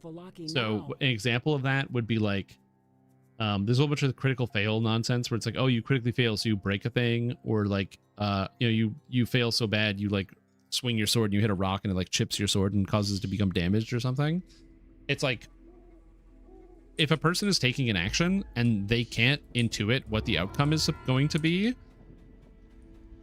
I think that it shouldn't be included, if that makes sense. So like, if I swing a sword at an enemy and I get a critical and I cut an arm off, you can intuit that that's something that could happen when you swing a sword at somebody. You could attack somebody with a sword, and that person, you could cut their arm off. That's just what could happen. This makes sense, right? But a negative outcome, like I go to swing my sword, and then, oh, my grip was loose, and I fling it 30 feet away from me. I guess you could imagine that happening, but that's not where your brain is going to go in terms of intuiting like that type of system. And it's basically just in the moment, you as the dungeon master decide what punishment you're going to lay on the player because they decided to roll a 1. Those fools rolling a 1 in my campaign. And so I super don't like that. It's just kind of a feels bad moment to me. So like critical fails that make sense, that I think that most people can intuit. The Raven. Is stuff like disable device, right? Or open lock. You can intuit that if you try to pick a lock, you can pick a lock badly enough that you break it. That's like a fact about it. It's written in the skill. It tells you if you fail by X amount, you break the thing. There's no mystery. That's just how it works. That's how it works in real life. That's how it works in the game. That's how it works in the book. That information is just given to you, the player. And so I don't mind stuff like that because you can intuit it and there's a clear and direct rule for it. But other types of critical fails, I don't really like.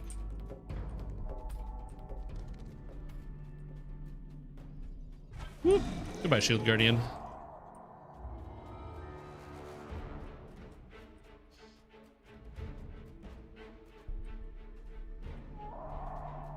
Yeah, exceeding the task is nice, but yeah.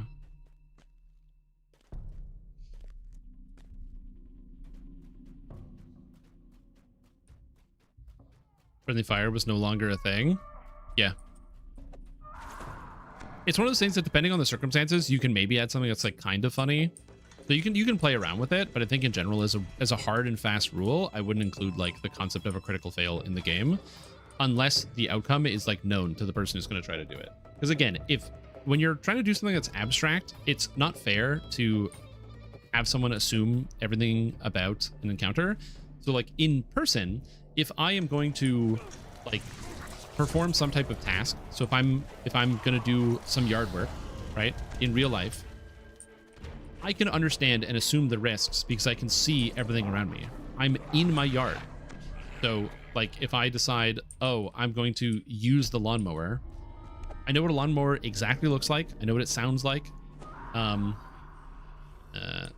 I've seen all the War Amps commercials about what happens when you go under the lawnmower, or you're not paying attention, you slip your hand under it.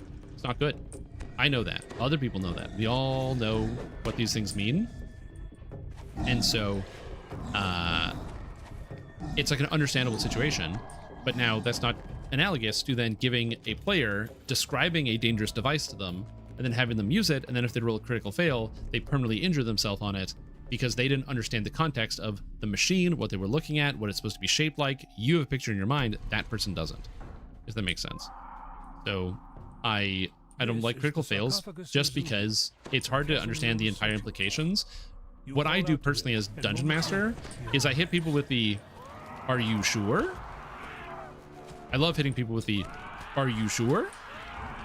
So that way people have to stop and think about what they're doing. I just go, "Are you sure?" And then they go, "Oh, and then other people start thinking about it. But yeah.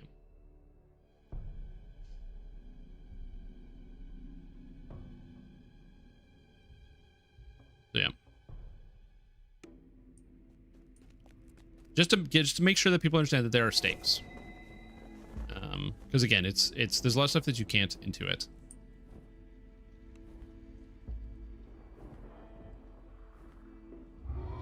And that's honestly a huge challenge in running any type of like pen and paper game, is like finding a way to make it so that what you're describing is like intelligible to somebody who is like listening to the story. It's a big difficulty with writing in general, and especially when like writing fiction, to be able to like paint a picture of something so that somebody understands it. I've learned a lot more about that recently because I'm trying to get better at being a dungeon master and sharpening that skill. One of the big ones related to that is when describing less about what people look like and describing more about how, like, describing body language and describing, because it helps out a lot more. Like finding out that, you know, the specific details about the armor that somebody is wearing is not nearly as important as the fact that they're standing aloof, kind of looking off into the distance, and like there's something on their mind, because it tells you more about the character and what they're doing than the fact that there's like several. I mean, any detail you want to draw is important, but it's like it's a big deal to like add more color to characters like that, and it's difficult to get people to picture things in their mind. I've had so many struggles where I tried to describe a room with a staircase, and I couldn't explain to my players that I'm gonna draw it. I'm gonna draw it. I'm going to show you a challenge people did not understand. Okay. So we're going to draw out some rooms. And you know what, for you guys, we'll use, okay. So we're going to go here. So I had one room. Okay. So I had one room, and this is the first room. This is one room. This is one room, okay? So there was like a door here where they came in, and there was like some big like altar in the back here. So it's like a big altar. And then there was a staircase. This staircase goes down, right? So the staircase goes down. So I'm left-handed, so I'm using my right hand for this. So the idea is that they come into the room. So they come into the room, and then they go to the staircase, and they go down the staircase, okay? This is a down staircase. These staircases are both going down. So it goes down 30 feet. The staircase goes down 30 feet. So this section right here is a solid drop. If I'm standing here and I look down, the staircase is here. So I start going down the stairs. So if I look over, it's like looking over a railing, right? And then this was the other room. Right? So this is the other room. It still has the staircase. So we have the staircase here. But now these staircases are up staircases. So these are up staircases. Because this is the top floor, and you go down the stairs. And then so once you're on here on this map, and you're going down the stairs. and you're in this room. Literally my players didn't understand. I never got anyone to understand the shape of this room. That it's 2 rooms and there's a staircase between them. That's it. There's 2 rooms. It's drawn. If I draw the room from a sideways view, you have room 1 and room 2, and there's a staircase that does this on each side of the room. This was impossible. Okay. So, yeah. Why would there be 2 staircases? Because it's a temple. That's the way the room was designed. Did I have shading on the stairs? Yeah, I did. And it's just those types of situations, as I mentioned, is just like the nature of how difficult it is to describe stuff to people and how difficult it is to kind of understand things when you're trying to get your mind's eye. Also, I wasn't, you know, I'm improving at my description ability. I'm not going to blame the players all the time. Like, I wasn't doing the best that I probably could have done to describe things. But the whole point of what I was saying is not that they couldn't figure it out. It's that even with doing something that I personally think is easy to understand as Dungeon Master, my players can't always intuit the stuff. Add to ceremony? Exactly. Exactly. You get it. It's got ceremony. It's special.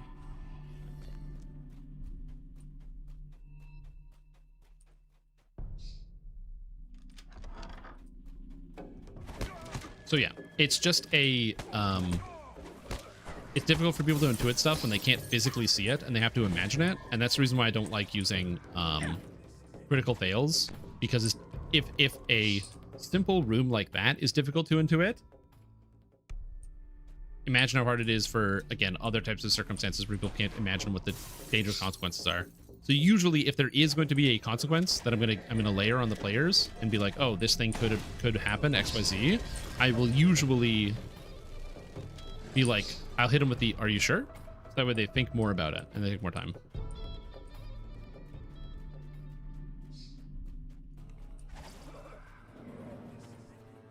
Scarf from trying to open a bag of chocolate covered raisins with a little steak knife. I mean, yeah, but you can intuit that will be a consequence of that action when you're holding a knife. That's why I'm very careful with my knives. Not because I don't cut myself, but because I have. Very different. Oh, I've never cut myself on a spam can. A cave leads down into the dark. I have seen it though. I have seen people cutting themselves real bad on can lids.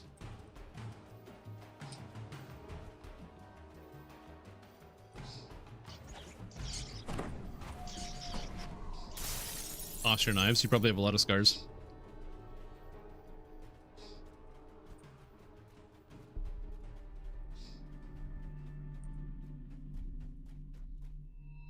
Is it weird? Is an accepted fact, so we had to come up with an excuse to look around a town for a hidden R&D facility, and it pretended to be Druidic Initiative, Education and Transportation, or dirt.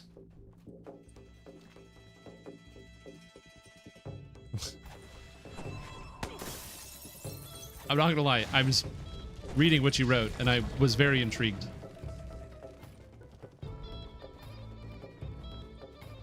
Also, I'm gonna be honest, I can't believe I'm gonna say this. Yo, Kona Cold is really cooking here. Getting Kona Cold at level 9 is nice.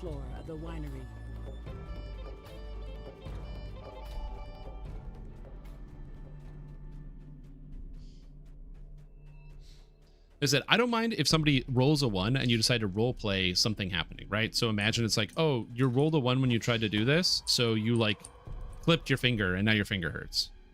It doesn't have to be like, oh, you know, you like accidentally zipped up your finger, obviously, your digit, and it causes some pain.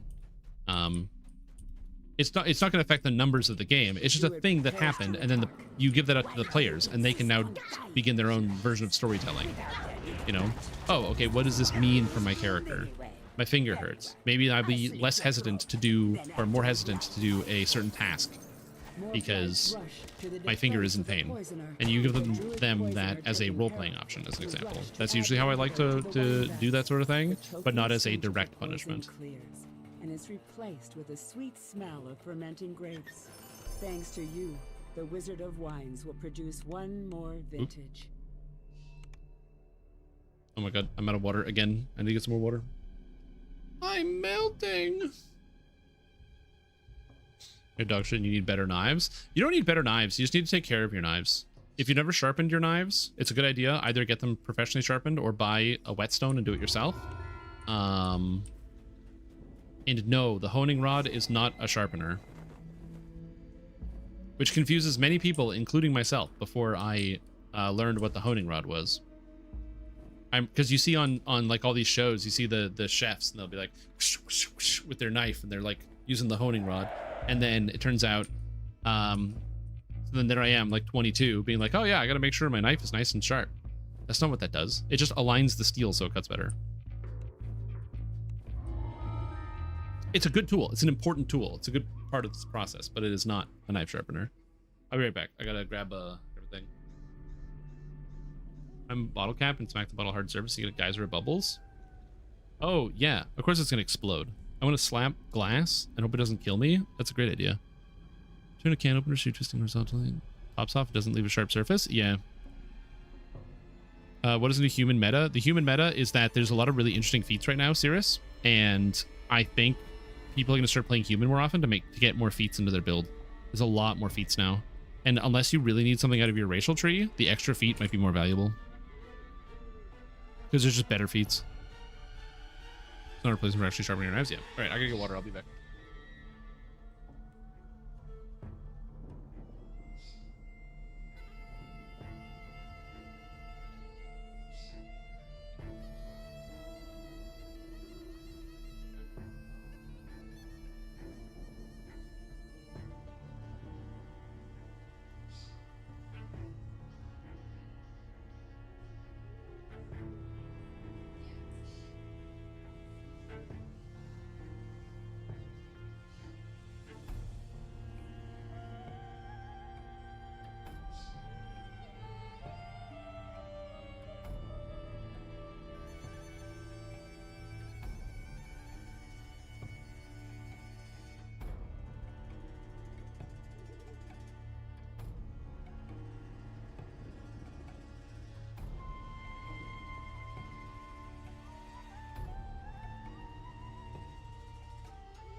I am back with water. Oh yeah, heavy pick as well. I forgot.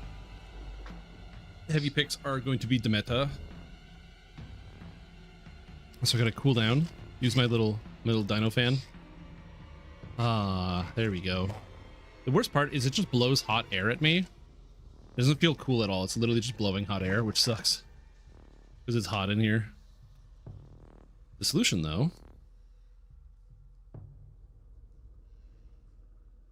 There we go. Have some bubbles. Bubbles are fun. You guys like blowing bubbles? I haven't blown bubbles since I was a kid.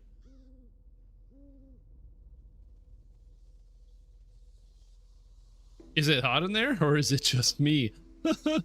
No. Thermostat says it's very hot in here. How hot is it today?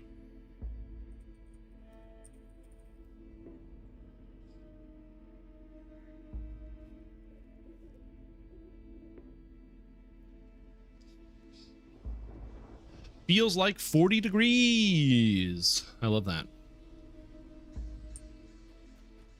A chill wind blows down from the slope as you approach Yester Hill. Dark, ominous clouds gather high above. A strange rhythmic chant can be heard in the good old humidity. You can't make out the words. Lightning dance. Oh, well there's some good heavy pick stuff. Did you see the heavy pick stuff, Tier Viewer? That we looked at before, where heavy pick is unironically the meta. Stick your head in the sink. Yeah, I think about it. Gotta get like a kiddie pool. Buying you an ice fan? I don't need an ice fan. That'll be fine. Yeah, you can't put anything wet on you here because it's too humid. So, fun fact about how temperature works is that if there's humidity, that's the amount of dissolved, or not dissolved, but the amount of water that is already present in the air, the amount of basically moisture in the air. And so, if there's too much moisture in the air, if there's higher humidity, so if it gets to like closer to 100%, so the air cannot take on any more moisture, then your sweat stops functioning. Because what happens is you try to sweat, but the way the sweat works is it evaporates off of your body into the air and it sucks out some of the heat. And that's how that functions. That doesn't work at all if there's too much humidity. And there's actually a handy dandy chart you can see that shows like basically where your sweat stops functioning in certain temperature ranges. So like if it's like 30 degrees, but then it's got like 80% humidity, then your sweat doesn't work and you need to come up with other ways to cool down. So you can't like wear like a shirt that's like wet because you might be like, oh, if I wear like a really wet shirt, like if I say I drench all my clothes, I jump in a cold, I take a cold shower with my clothes on, so I'm soaking wet. Isn't that going to be great? Because then I'm going to cool down and I'm going to have like cool clothes on me. But as your clothes dry, it adds humidity to the air. And as the humidity goes up, it then not only does it feel warmer, but also you can't cool down as easy. So you then try to cool down, your body starts sweating because it's warm, and you can't actually cool down. So you, the solution to making yourself cooler in the short term makes you hotter in the long term and makes your problem dramatically worse. That's why a lot of people use like dehumidifiers and stuff in the summertime in their homes, because it allows them to actually make them feel cooler than they would otherwise be.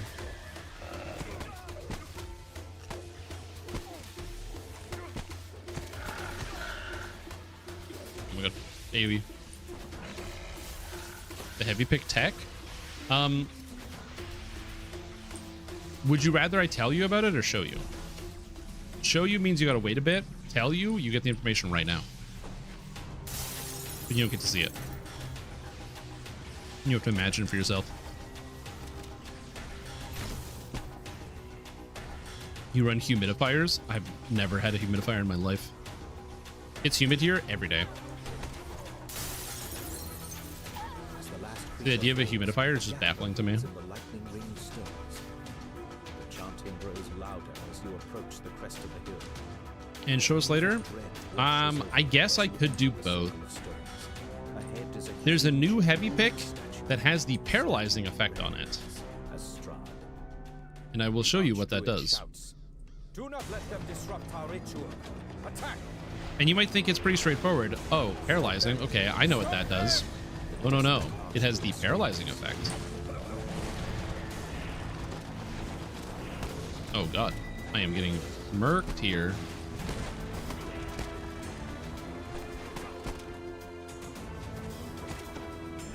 Never mind, everybody's dead. I'm a god. No value. What do you mean you don't have a dehumidifier? Because I don't have a dehumidifier, dude. You've stopped the druid's dark ritual. Fortunately, my parents have like 2 dehumidifiers, 3 dehumidifiers, something like that. And so after their house flooded, they've been just having the dehumidifiers running 24/7 in an attempt to get some of the water out. Is that the paralyzed effect? That instead of paralyzed target, they actually take the paralyzed debuff, which is somehow different? No. What's special about it is there's paralyzing and legendary paralyzing. Back in the day, in 2006, the best item you could get was a paralyzer. Paralyzers were either +1 paralyzer, which was level 10, or +1 paralyzer, but it had a racial requirement, which was level 8. The best of which were ranged weapons, specifically paralyzer repeating crossbows.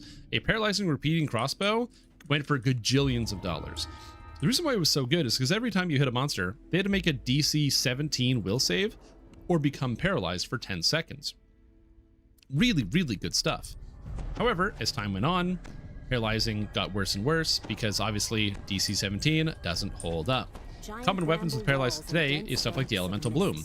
Elemental Bloom has paralyzing on it. Every time you hit an enemy, they have to make a DC 17 save, but on top of that, you also drain their wisdom, which reduces their saving throws, meaning they'll get paralyzed eventually. It's okay, but it definitely starts to get outscaled. You've probably all used the Elemental Bloom, and you know that point where eventually it just stops paralyzing stuff and you're using it for the damage. In the future, SSG added Epic Paralyzing. Epic Paralyzing is when you attack an enemy, there's a chance that that enemy becomes paralyzed, and then they have to make their saving throw. I think it's usually around like a 20 or something. You think of like the Drow Priestess Dagger as one of those items that has this paralyzing effect. As time has gone on, we have increased in our level over and over and over. And at the higher levels, we now have Legendary Paralysis. Legendary Paralysis is a DC 100 on the saving throw, which is pretty big. Wow, I'm at 0 wisdom with all these guys. DC 100, which is pretty big. However, again, it only has a percentage chance to activate. Think of items like, what do you call it? The Bastard Sword from Fires of Morgrave. Can't remember the name of it. Great Sword. Time Blade is another one. That's cool. But they only have a chance. The new heavy pick has Paralyzing 114.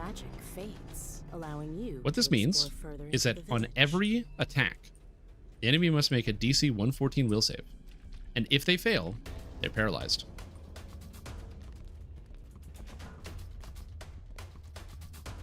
There's not a chance to activate. Every attack, DC 114 or paralyzed. It's good. It is the first heavy pick in years that has had any measure of strength like this. Ignition is the one, thank you.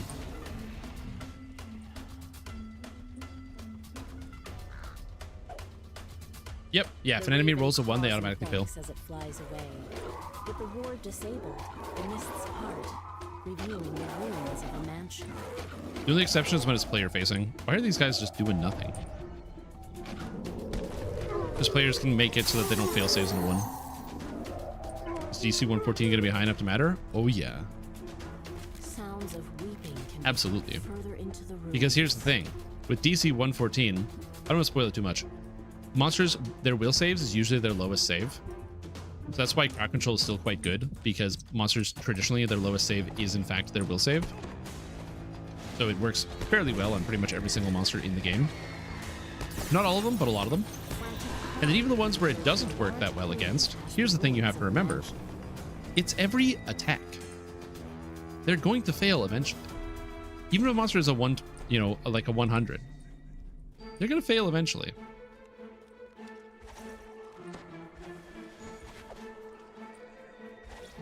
Because it doesn't have a cost. It's not like, oh, I cast a spell and then they make their save.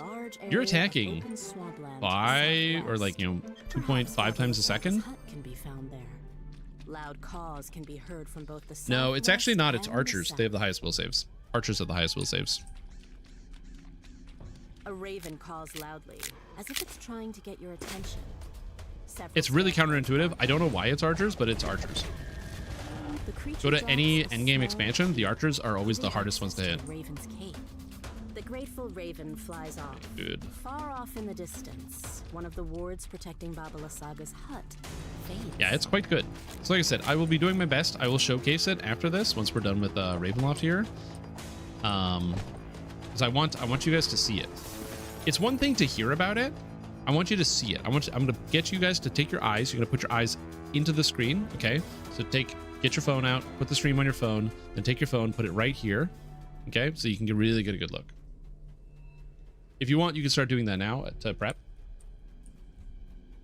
Make sure you're ready.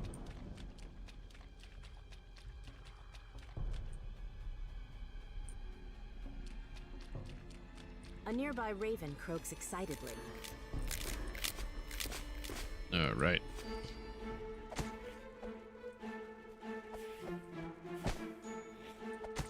Yeah, I don't know why they have really high will saves, but they all do. It's very frustrating. A metallic click can be heard from the raven's cave. You've deactivated. Like, there's several monsters that even though my DCs are like 130, I can't hit a bunch of archers. Freed, flaps its wings and flies off. But again, they'll roll a one eventually. Saga's hut have all been removed. The ensorcelled mists lift, allowing. Are the mists thicker in this quest for some reason? I don't know. You found what must be Baba Saga's hut. I mean, maybe they're not rangers, you know? Like people were saying, maybe they're druids. Maybe they're all monk archers. You know? They got the wisdom to hit and damage. A rank smell. What's that called? It's not key strike. Enter the surprisingly spacious hut. Something. A caged raven makes a commotion in the north. Can't remember the name of the wisdom feat. As the raven flies toward the It's the heat. It's killing my brain. Zen archery, thank you. This hut is more dangerous than it appears. A deep groan reverberates from the floor. Goodbye. The gem is removed. Then a hunched figure suddenly appears in the door. Oh, these are all immune to cold. Well, unfortunately for me, I am not gonna muscle my way through that, so we're just gonna do that. Just you wait. Let's make them immortal? True. People love fighting archers. People love it when the monster hits them from really far away. People love it when the monsters are far apart. People love that. We love archers. I mean, to be fair, archers in a lot of games are not usually very dangerous, I will say. And DDO is one of the few games that makes archers quite dangerous. Dude, when you're on R10 and there is an archer on a ledge somewhere that's got like, that's like a champ, let's give it like a beast mark archer champ on R10, bro. It's like, oh yeah, every shot is a guaranteed crit that ignores all your defenses. So you're just gonna take like 50,000 damage. By contrast, archers in like non-high Reaper content are not nearly as dangerous. On a snowy hillside, at long last, your journey has brought you here to a place of kindness and madness, a place of sun and shadow. You found the sun sword. Did people forget about them? Yeah. Oh yeah, the archers from but this is just a what do you call it? Perhaps Arena knows how I want to say try the name of God, but no, skeletons in the closet. Here, down in holes deep beneath. Yeah, they're brutal, man.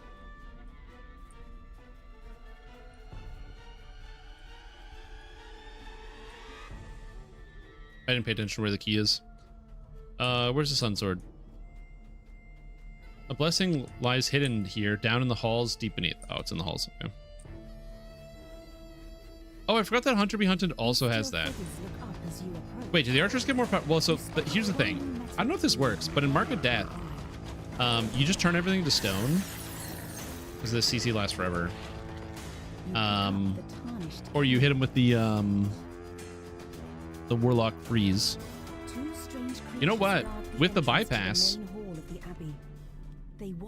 maybe Freeze Warlock will actually show up. Otto unlocks the door. Has anyone tried properly working Celestial Ameliorate Warlock yet? Because Ameliorate was not properly applying its physical and magical damage reduction, or physical and magical resistance rating debuffs. It should be working now. Ameliorate is the weirdest spell. So for those that don't know, it's a Celestial Warlock ability that makes it so that when you hit an undead with it, it instantly kills them. And if either they make their save or they're not an undead, it would apply a debuff that reduces their defenses, so you do more damage to them. Makes sense, really straightforward. You got it. However, turns out there's a bunch of problems. Problem number one, Ameliorate didn't work on undead at all. Literally didn't affect them when it came out. Instead, it worked on everything else. Any monster in the game you could instantly kill with Ameliorate. Great idea. So that was cool. Second, the secondary function of the physical magical resistance rating debuff didn't work at all either. So it did literally none of the things that it says, and it was an instant kill you could use on any monster that wasn't undead. Very bizarre. I think it's working now, but I haven't played Shock Warlock in a while. Tall, silent forms shuffle down the corridor, while strange cries come from behind. I haven't played Shocklock. You pointed out.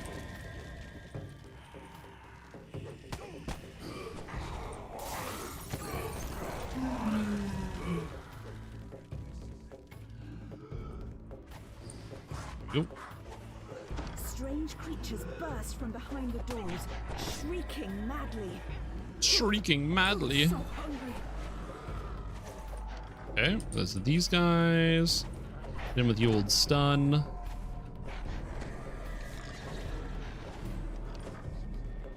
Stun. Go to cold. Man, Sunburst is such a good spell. Love Sunburst.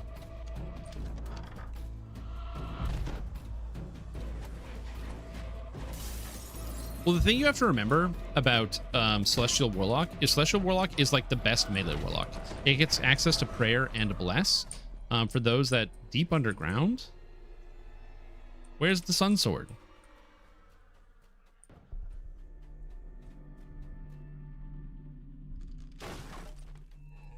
Oh, I got it. I'm an idiot. It was the temple at the beginning. I'm stupid. I was like, huh? Huh?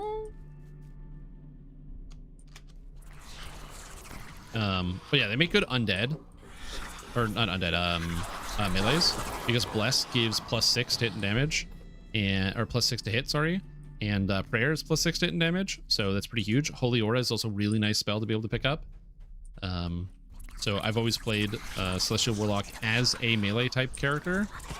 I do wish Celestial Warlock got like a heal. I think that'd be kind of cool if like they got healing spells added to their Warlock spell list as an example. I think that'd be neat, but they don't have that.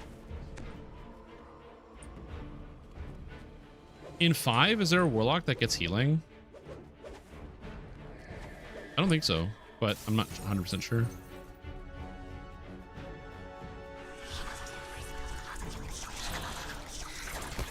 Because I know Celestial Sorcerer, is it Celestial Sorcerer or Divine Sorcerer gets healing?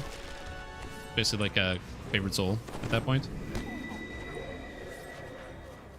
In 5, yeah. Celestial Pact has Cure Wounds. There you go. Where's my Cure Wounds, SSG? Give me Cure Wounds.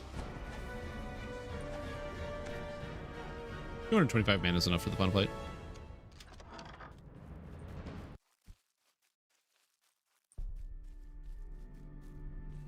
And I didn't even level up either. I could have been 14, but I didn't take it.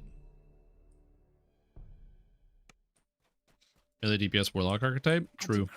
If they made it so that the claw form was the attack, that'd be so sick. So you can be like melee with the claw. Dude, that's all I want. Just give me the claw as an attack. Actually, the skin would be so sick if the... I have to open the door. If the claw got 170% scaling, because it's going to be the hardest hitting one, because it requires you to be in melee. And then the demon form just bumped up the scaling to like 250 during the duration instead. Oh, be so sick.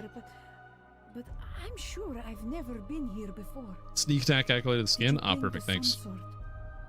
I feel that it's I believe it. Thank you, though.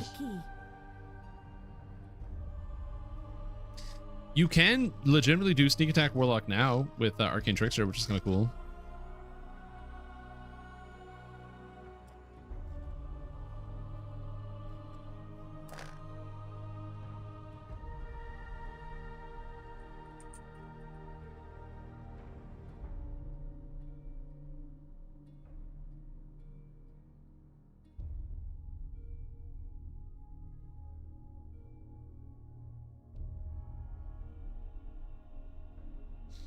A full melee tree. I agree.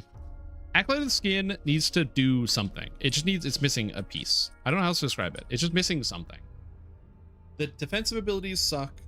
The damage abilities suck. The form is cool, but you never get to use it. All physical pain. It's physical pain, it's mental pain. Road through Hell is fun, but you can get that on regular Warlock. And the best Acolyte of the Skin build you can play doesn't even put a single point in the Acolyte of the Skin tree. There is no sound, but the water lapping at the edge of the pool. Suddenly, an image appears in the sparkling waters of the pool. Acolyte of the Skin, Sacred Fist, the sadness in his eyes turns to sudden joy. Storm Singer. It has been so long. Come, my love. Let us be probably a couple others. Acolyte of the Skin, Storm Singer, Sacred Fist, and one more archetype. Oh, Dark Apostate could all use tree reworks. I think the classes are fine. The base abilities are really good. The trees just need updates. They're way too expensive. They don't give you a whole lot for what you get. It's just, yeah. Yeah, Acolyte of the Skin is all flavor, no numbers. Correct. As they begin to fade from view. For a moment, all is quiet. Storm Singer's not bad. I just think that some of the things could be made a little bit cheaper in the tree. It's a very expensive enhancement tree. It's another one of those trees where the tier 5s cost like 50,000 points. Now, as much as I would like to use my cold spells against this bad boy, he's uniquely susceptible to light magic, being a vampire. A real vampire. He dies. All right, so overall, that was pretty simple and straightforward. Is the piercing cold or the piercing ability worth it? I'm going to say yes. I will say yes. I actually like this feat quite a bit, which means I'm tempted to play humans more often now because you have a reason to play human. You can start with the piercing feat and actually use it. Did I need the cold spells to get through this? No. I would have had to shrine more often instead. And the AoE will make it feel a lot better for sure once I have the AoE. But I don't love the fact that it costs 2 feats to be able to take both of them. It's a pretty big tax, so I'm happy that they're making the cooldown 2 seconds. With that, Strahd vanishes with the wind. For a moment, you despair at being left behind in this dreary. You're talking about to be good, love the idea, but so many point heavy mediocre abilities. Yep. Oh, the tree is just like kind of the Dark Apostate tree is like the definition of mid. You pick up the Sun Sword. The instant you touch the hilt of the dazzling weapon, you realize that you have to run the other tree once you get into legendary, but you do have to do in heroics. That this is the key. All right, so those of you who have been here waiting, let me show you the power. Let me show you the power of the new weapon. Okay? I'm going to show you the power.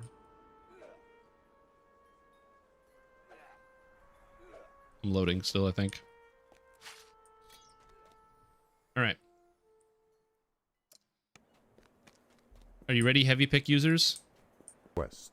Hold on, heavy pick users. We're going. I'm putting this on hard because I'm not proficient, so my hit chance is really low. Inquisitor Noman waits for you near the entrance. An irritated ads? scowl on his face. The best time for ads. Are ads really running? Yeah. Ads are currently running. I'll wait until the ads are over. I never have my ad tracker on.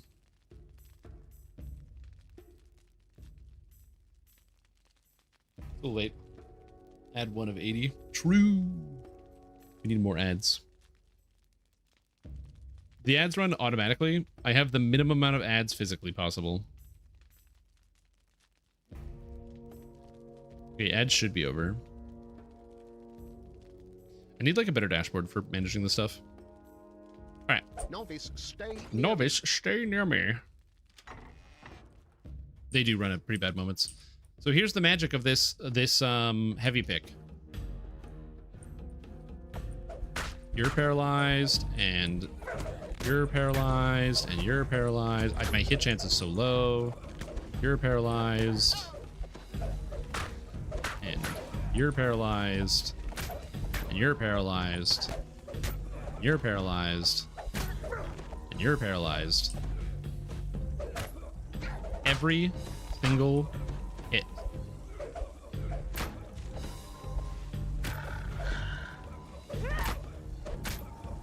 How cool is that, huh? It is not a light pick. No save. It has a save. 117, baby.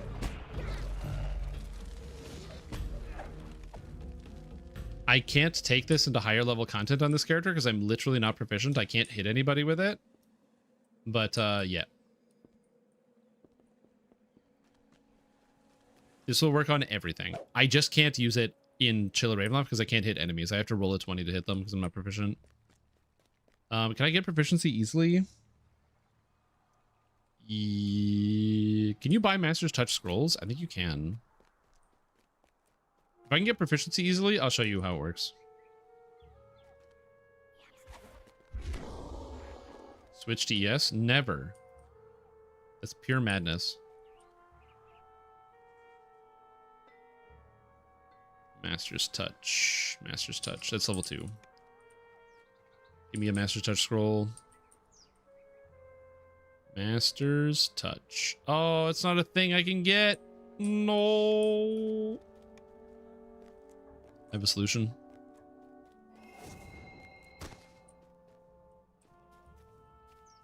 Hold on. There's a solution to this problem. Also true, no ads on YouTube. Okay. Hello, Fate Spinner. I would like one of your new epic feats, please. Yes. I would like the epic feat. Proficiency heavy pick. Boom! Problem solved.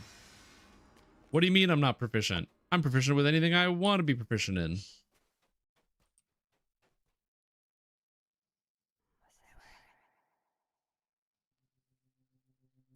I could also swap the spell in this room.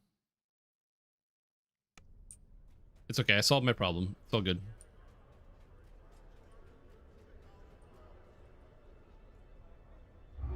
Alrighty. Let's go do the body snatchers. I don't remember what how the monsters go in there. Where the scrolls in the portable hole? It's fine, I just took the feet. Easier.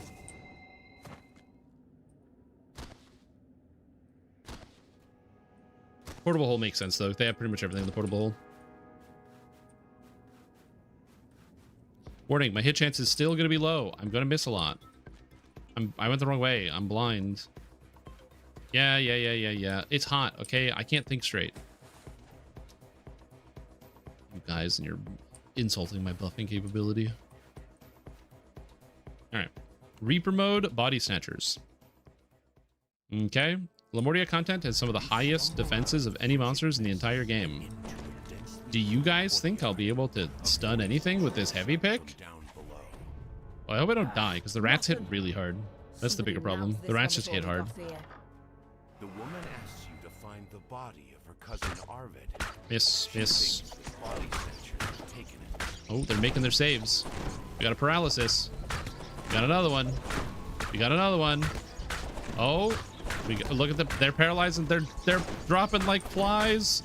They're dropping like flies.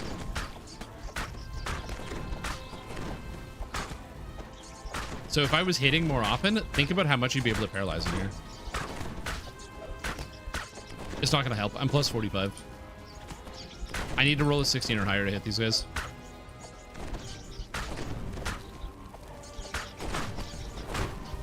And if I had a cleave attack where I could AoE through the monsters, because this is just basic melee, no attack speed. Dude, I'm winning. I'm beating the rats. Take this, rats. Oh god, I'm not winning against the rats anymore. They're hitting too hard. I'm refusing to do anything other than passively attack. Die.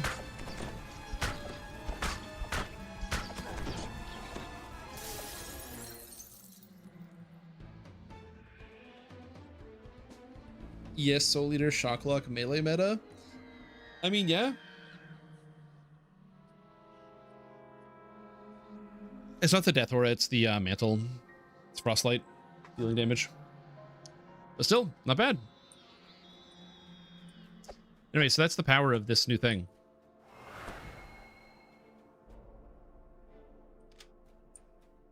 Too late. So yeah, if you're curious about this weapon, is this going to make heavy picks good? Oh, I can't hit the petrels at all? Oh, the petrels, their defenses.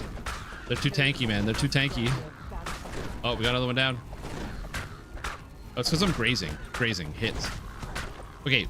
It's working 100% of the time that I hit. The problem is my hit chance is too low. Well, listen, you got stew going. Oh yeah, buddy. Max level warlock or some birds. True. Anyway, so this is the power. Now, will this work in like R10? Probably not, but I can maybe test it. Can I do R10 here? Hold on, I gotta think.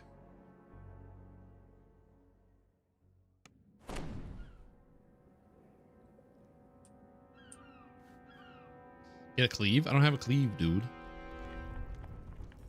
My worry is I'm just gonna die, so I need to be mindful about this. Or I'm gonna go to R10 because I don't think I'm gonna. Give me like a second or two. And into a densely EK has one? I'm a warlock. What do you mean EK has one?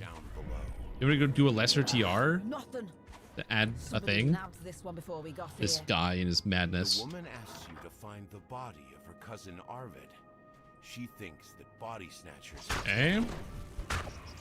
Hit him. I just need one hit. Come on. One hit. One. Come on, one hit. Okay, get. Stop. Okay. I paralyzed one. I died. But it worked. Look. I hit it and I paralyzed it. Isn't that sick?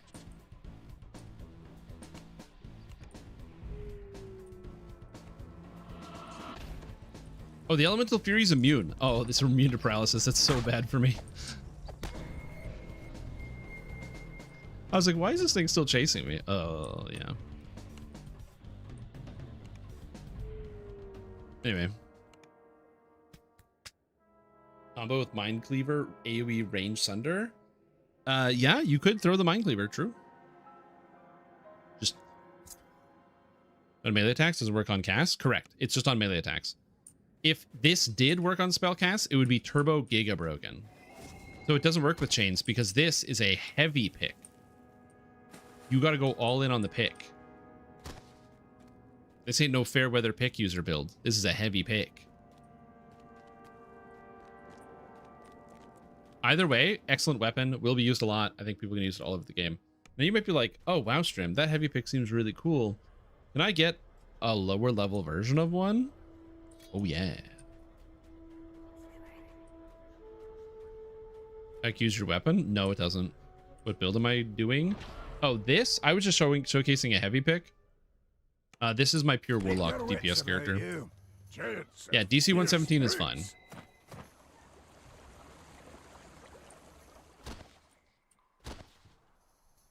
I do need a Mind Cleaver raid weapon. We better get one. If we don't get one, I'm gonna scream and throw myself at the ground. This guy.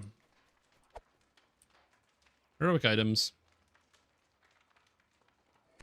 The Oblivion Mattock, paralyzing 45.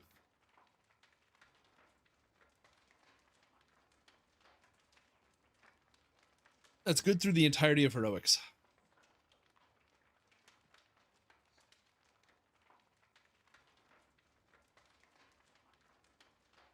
Is the Mind Cleaver throw a good active? I mean, it's good if you have some other things, but that's about it.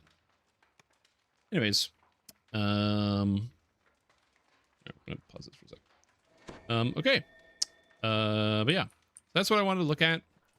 Pretty surprising it's not a crit. Yeah, it's it is. Oh yeah, also if you guys didn't see it yet, this is in the game now. So if you have a Sunblade, you can turn your Sunblade into a Null Blade. I need to badger the developers because it's broken. It has the magic tag on it, which prevents it from dealing pure evil damage, which is what it's supposed to do. Instead, it just deals piercing without actually having the piercing tag, which means it doesn't scale with some things, and it has only the negatives of piercing weapons and none of the positive of piercing weapons. So they have to fix it, or they won't, and it'll just be worse forever. So we'll find out. But I hope they have the time to fix it. Yeah. Other than that, the scale with Druid fire spells? No, because it's a weapon. It's a sword you get physically. But anyways, that is going to be the end of the stream for today because I have a limit on my level of energy, unfortunately, still. So I'm already feeling very fatigued, so I need to kind of turn in for now. So I do apologize for, like I said, some of the shorter streams. So I'm on still getting used to my new medication. It's going to take me a little while to get back up to full steam. But I appreciate all of you for tuning in. I hope you're doing very well.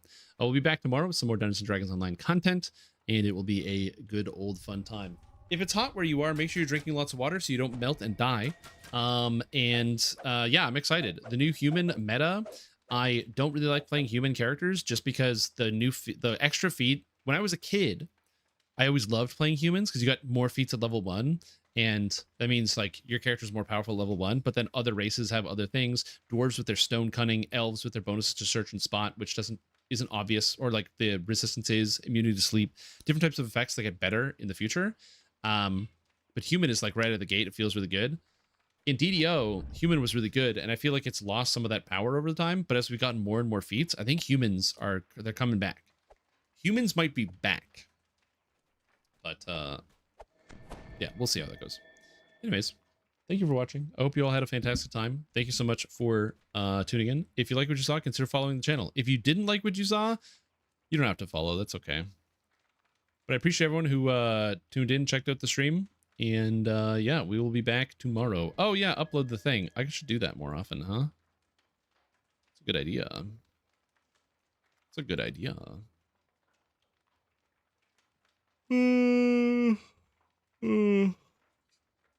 Who's streaming?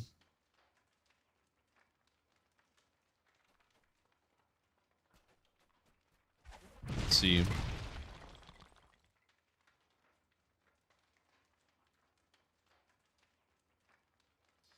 Oh, Brackman's streaming. We'll raid him, see what's up. And then I'm going to go and sit quietly because I am giga tired.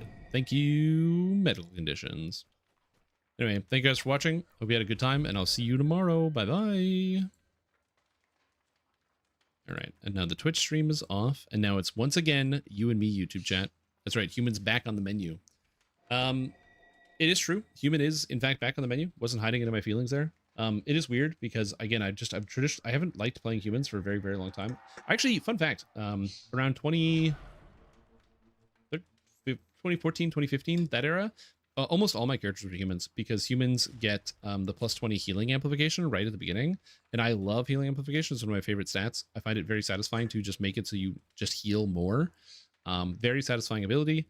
And yeah, I've always liked healing amp as a concept. So it'll be neat to play a lot more humans, especially with some of the new spellcasting additions. It's weird because spellcasters are also slightly less feat starved now because of the changes to how the epic spell focus and stuff is going to work. It'll actually be quite nice. So people are going to be getting some feats back, but yeah, feats, man, feats. Anyways, thank you for watching, and I will see you later. Bye-bye.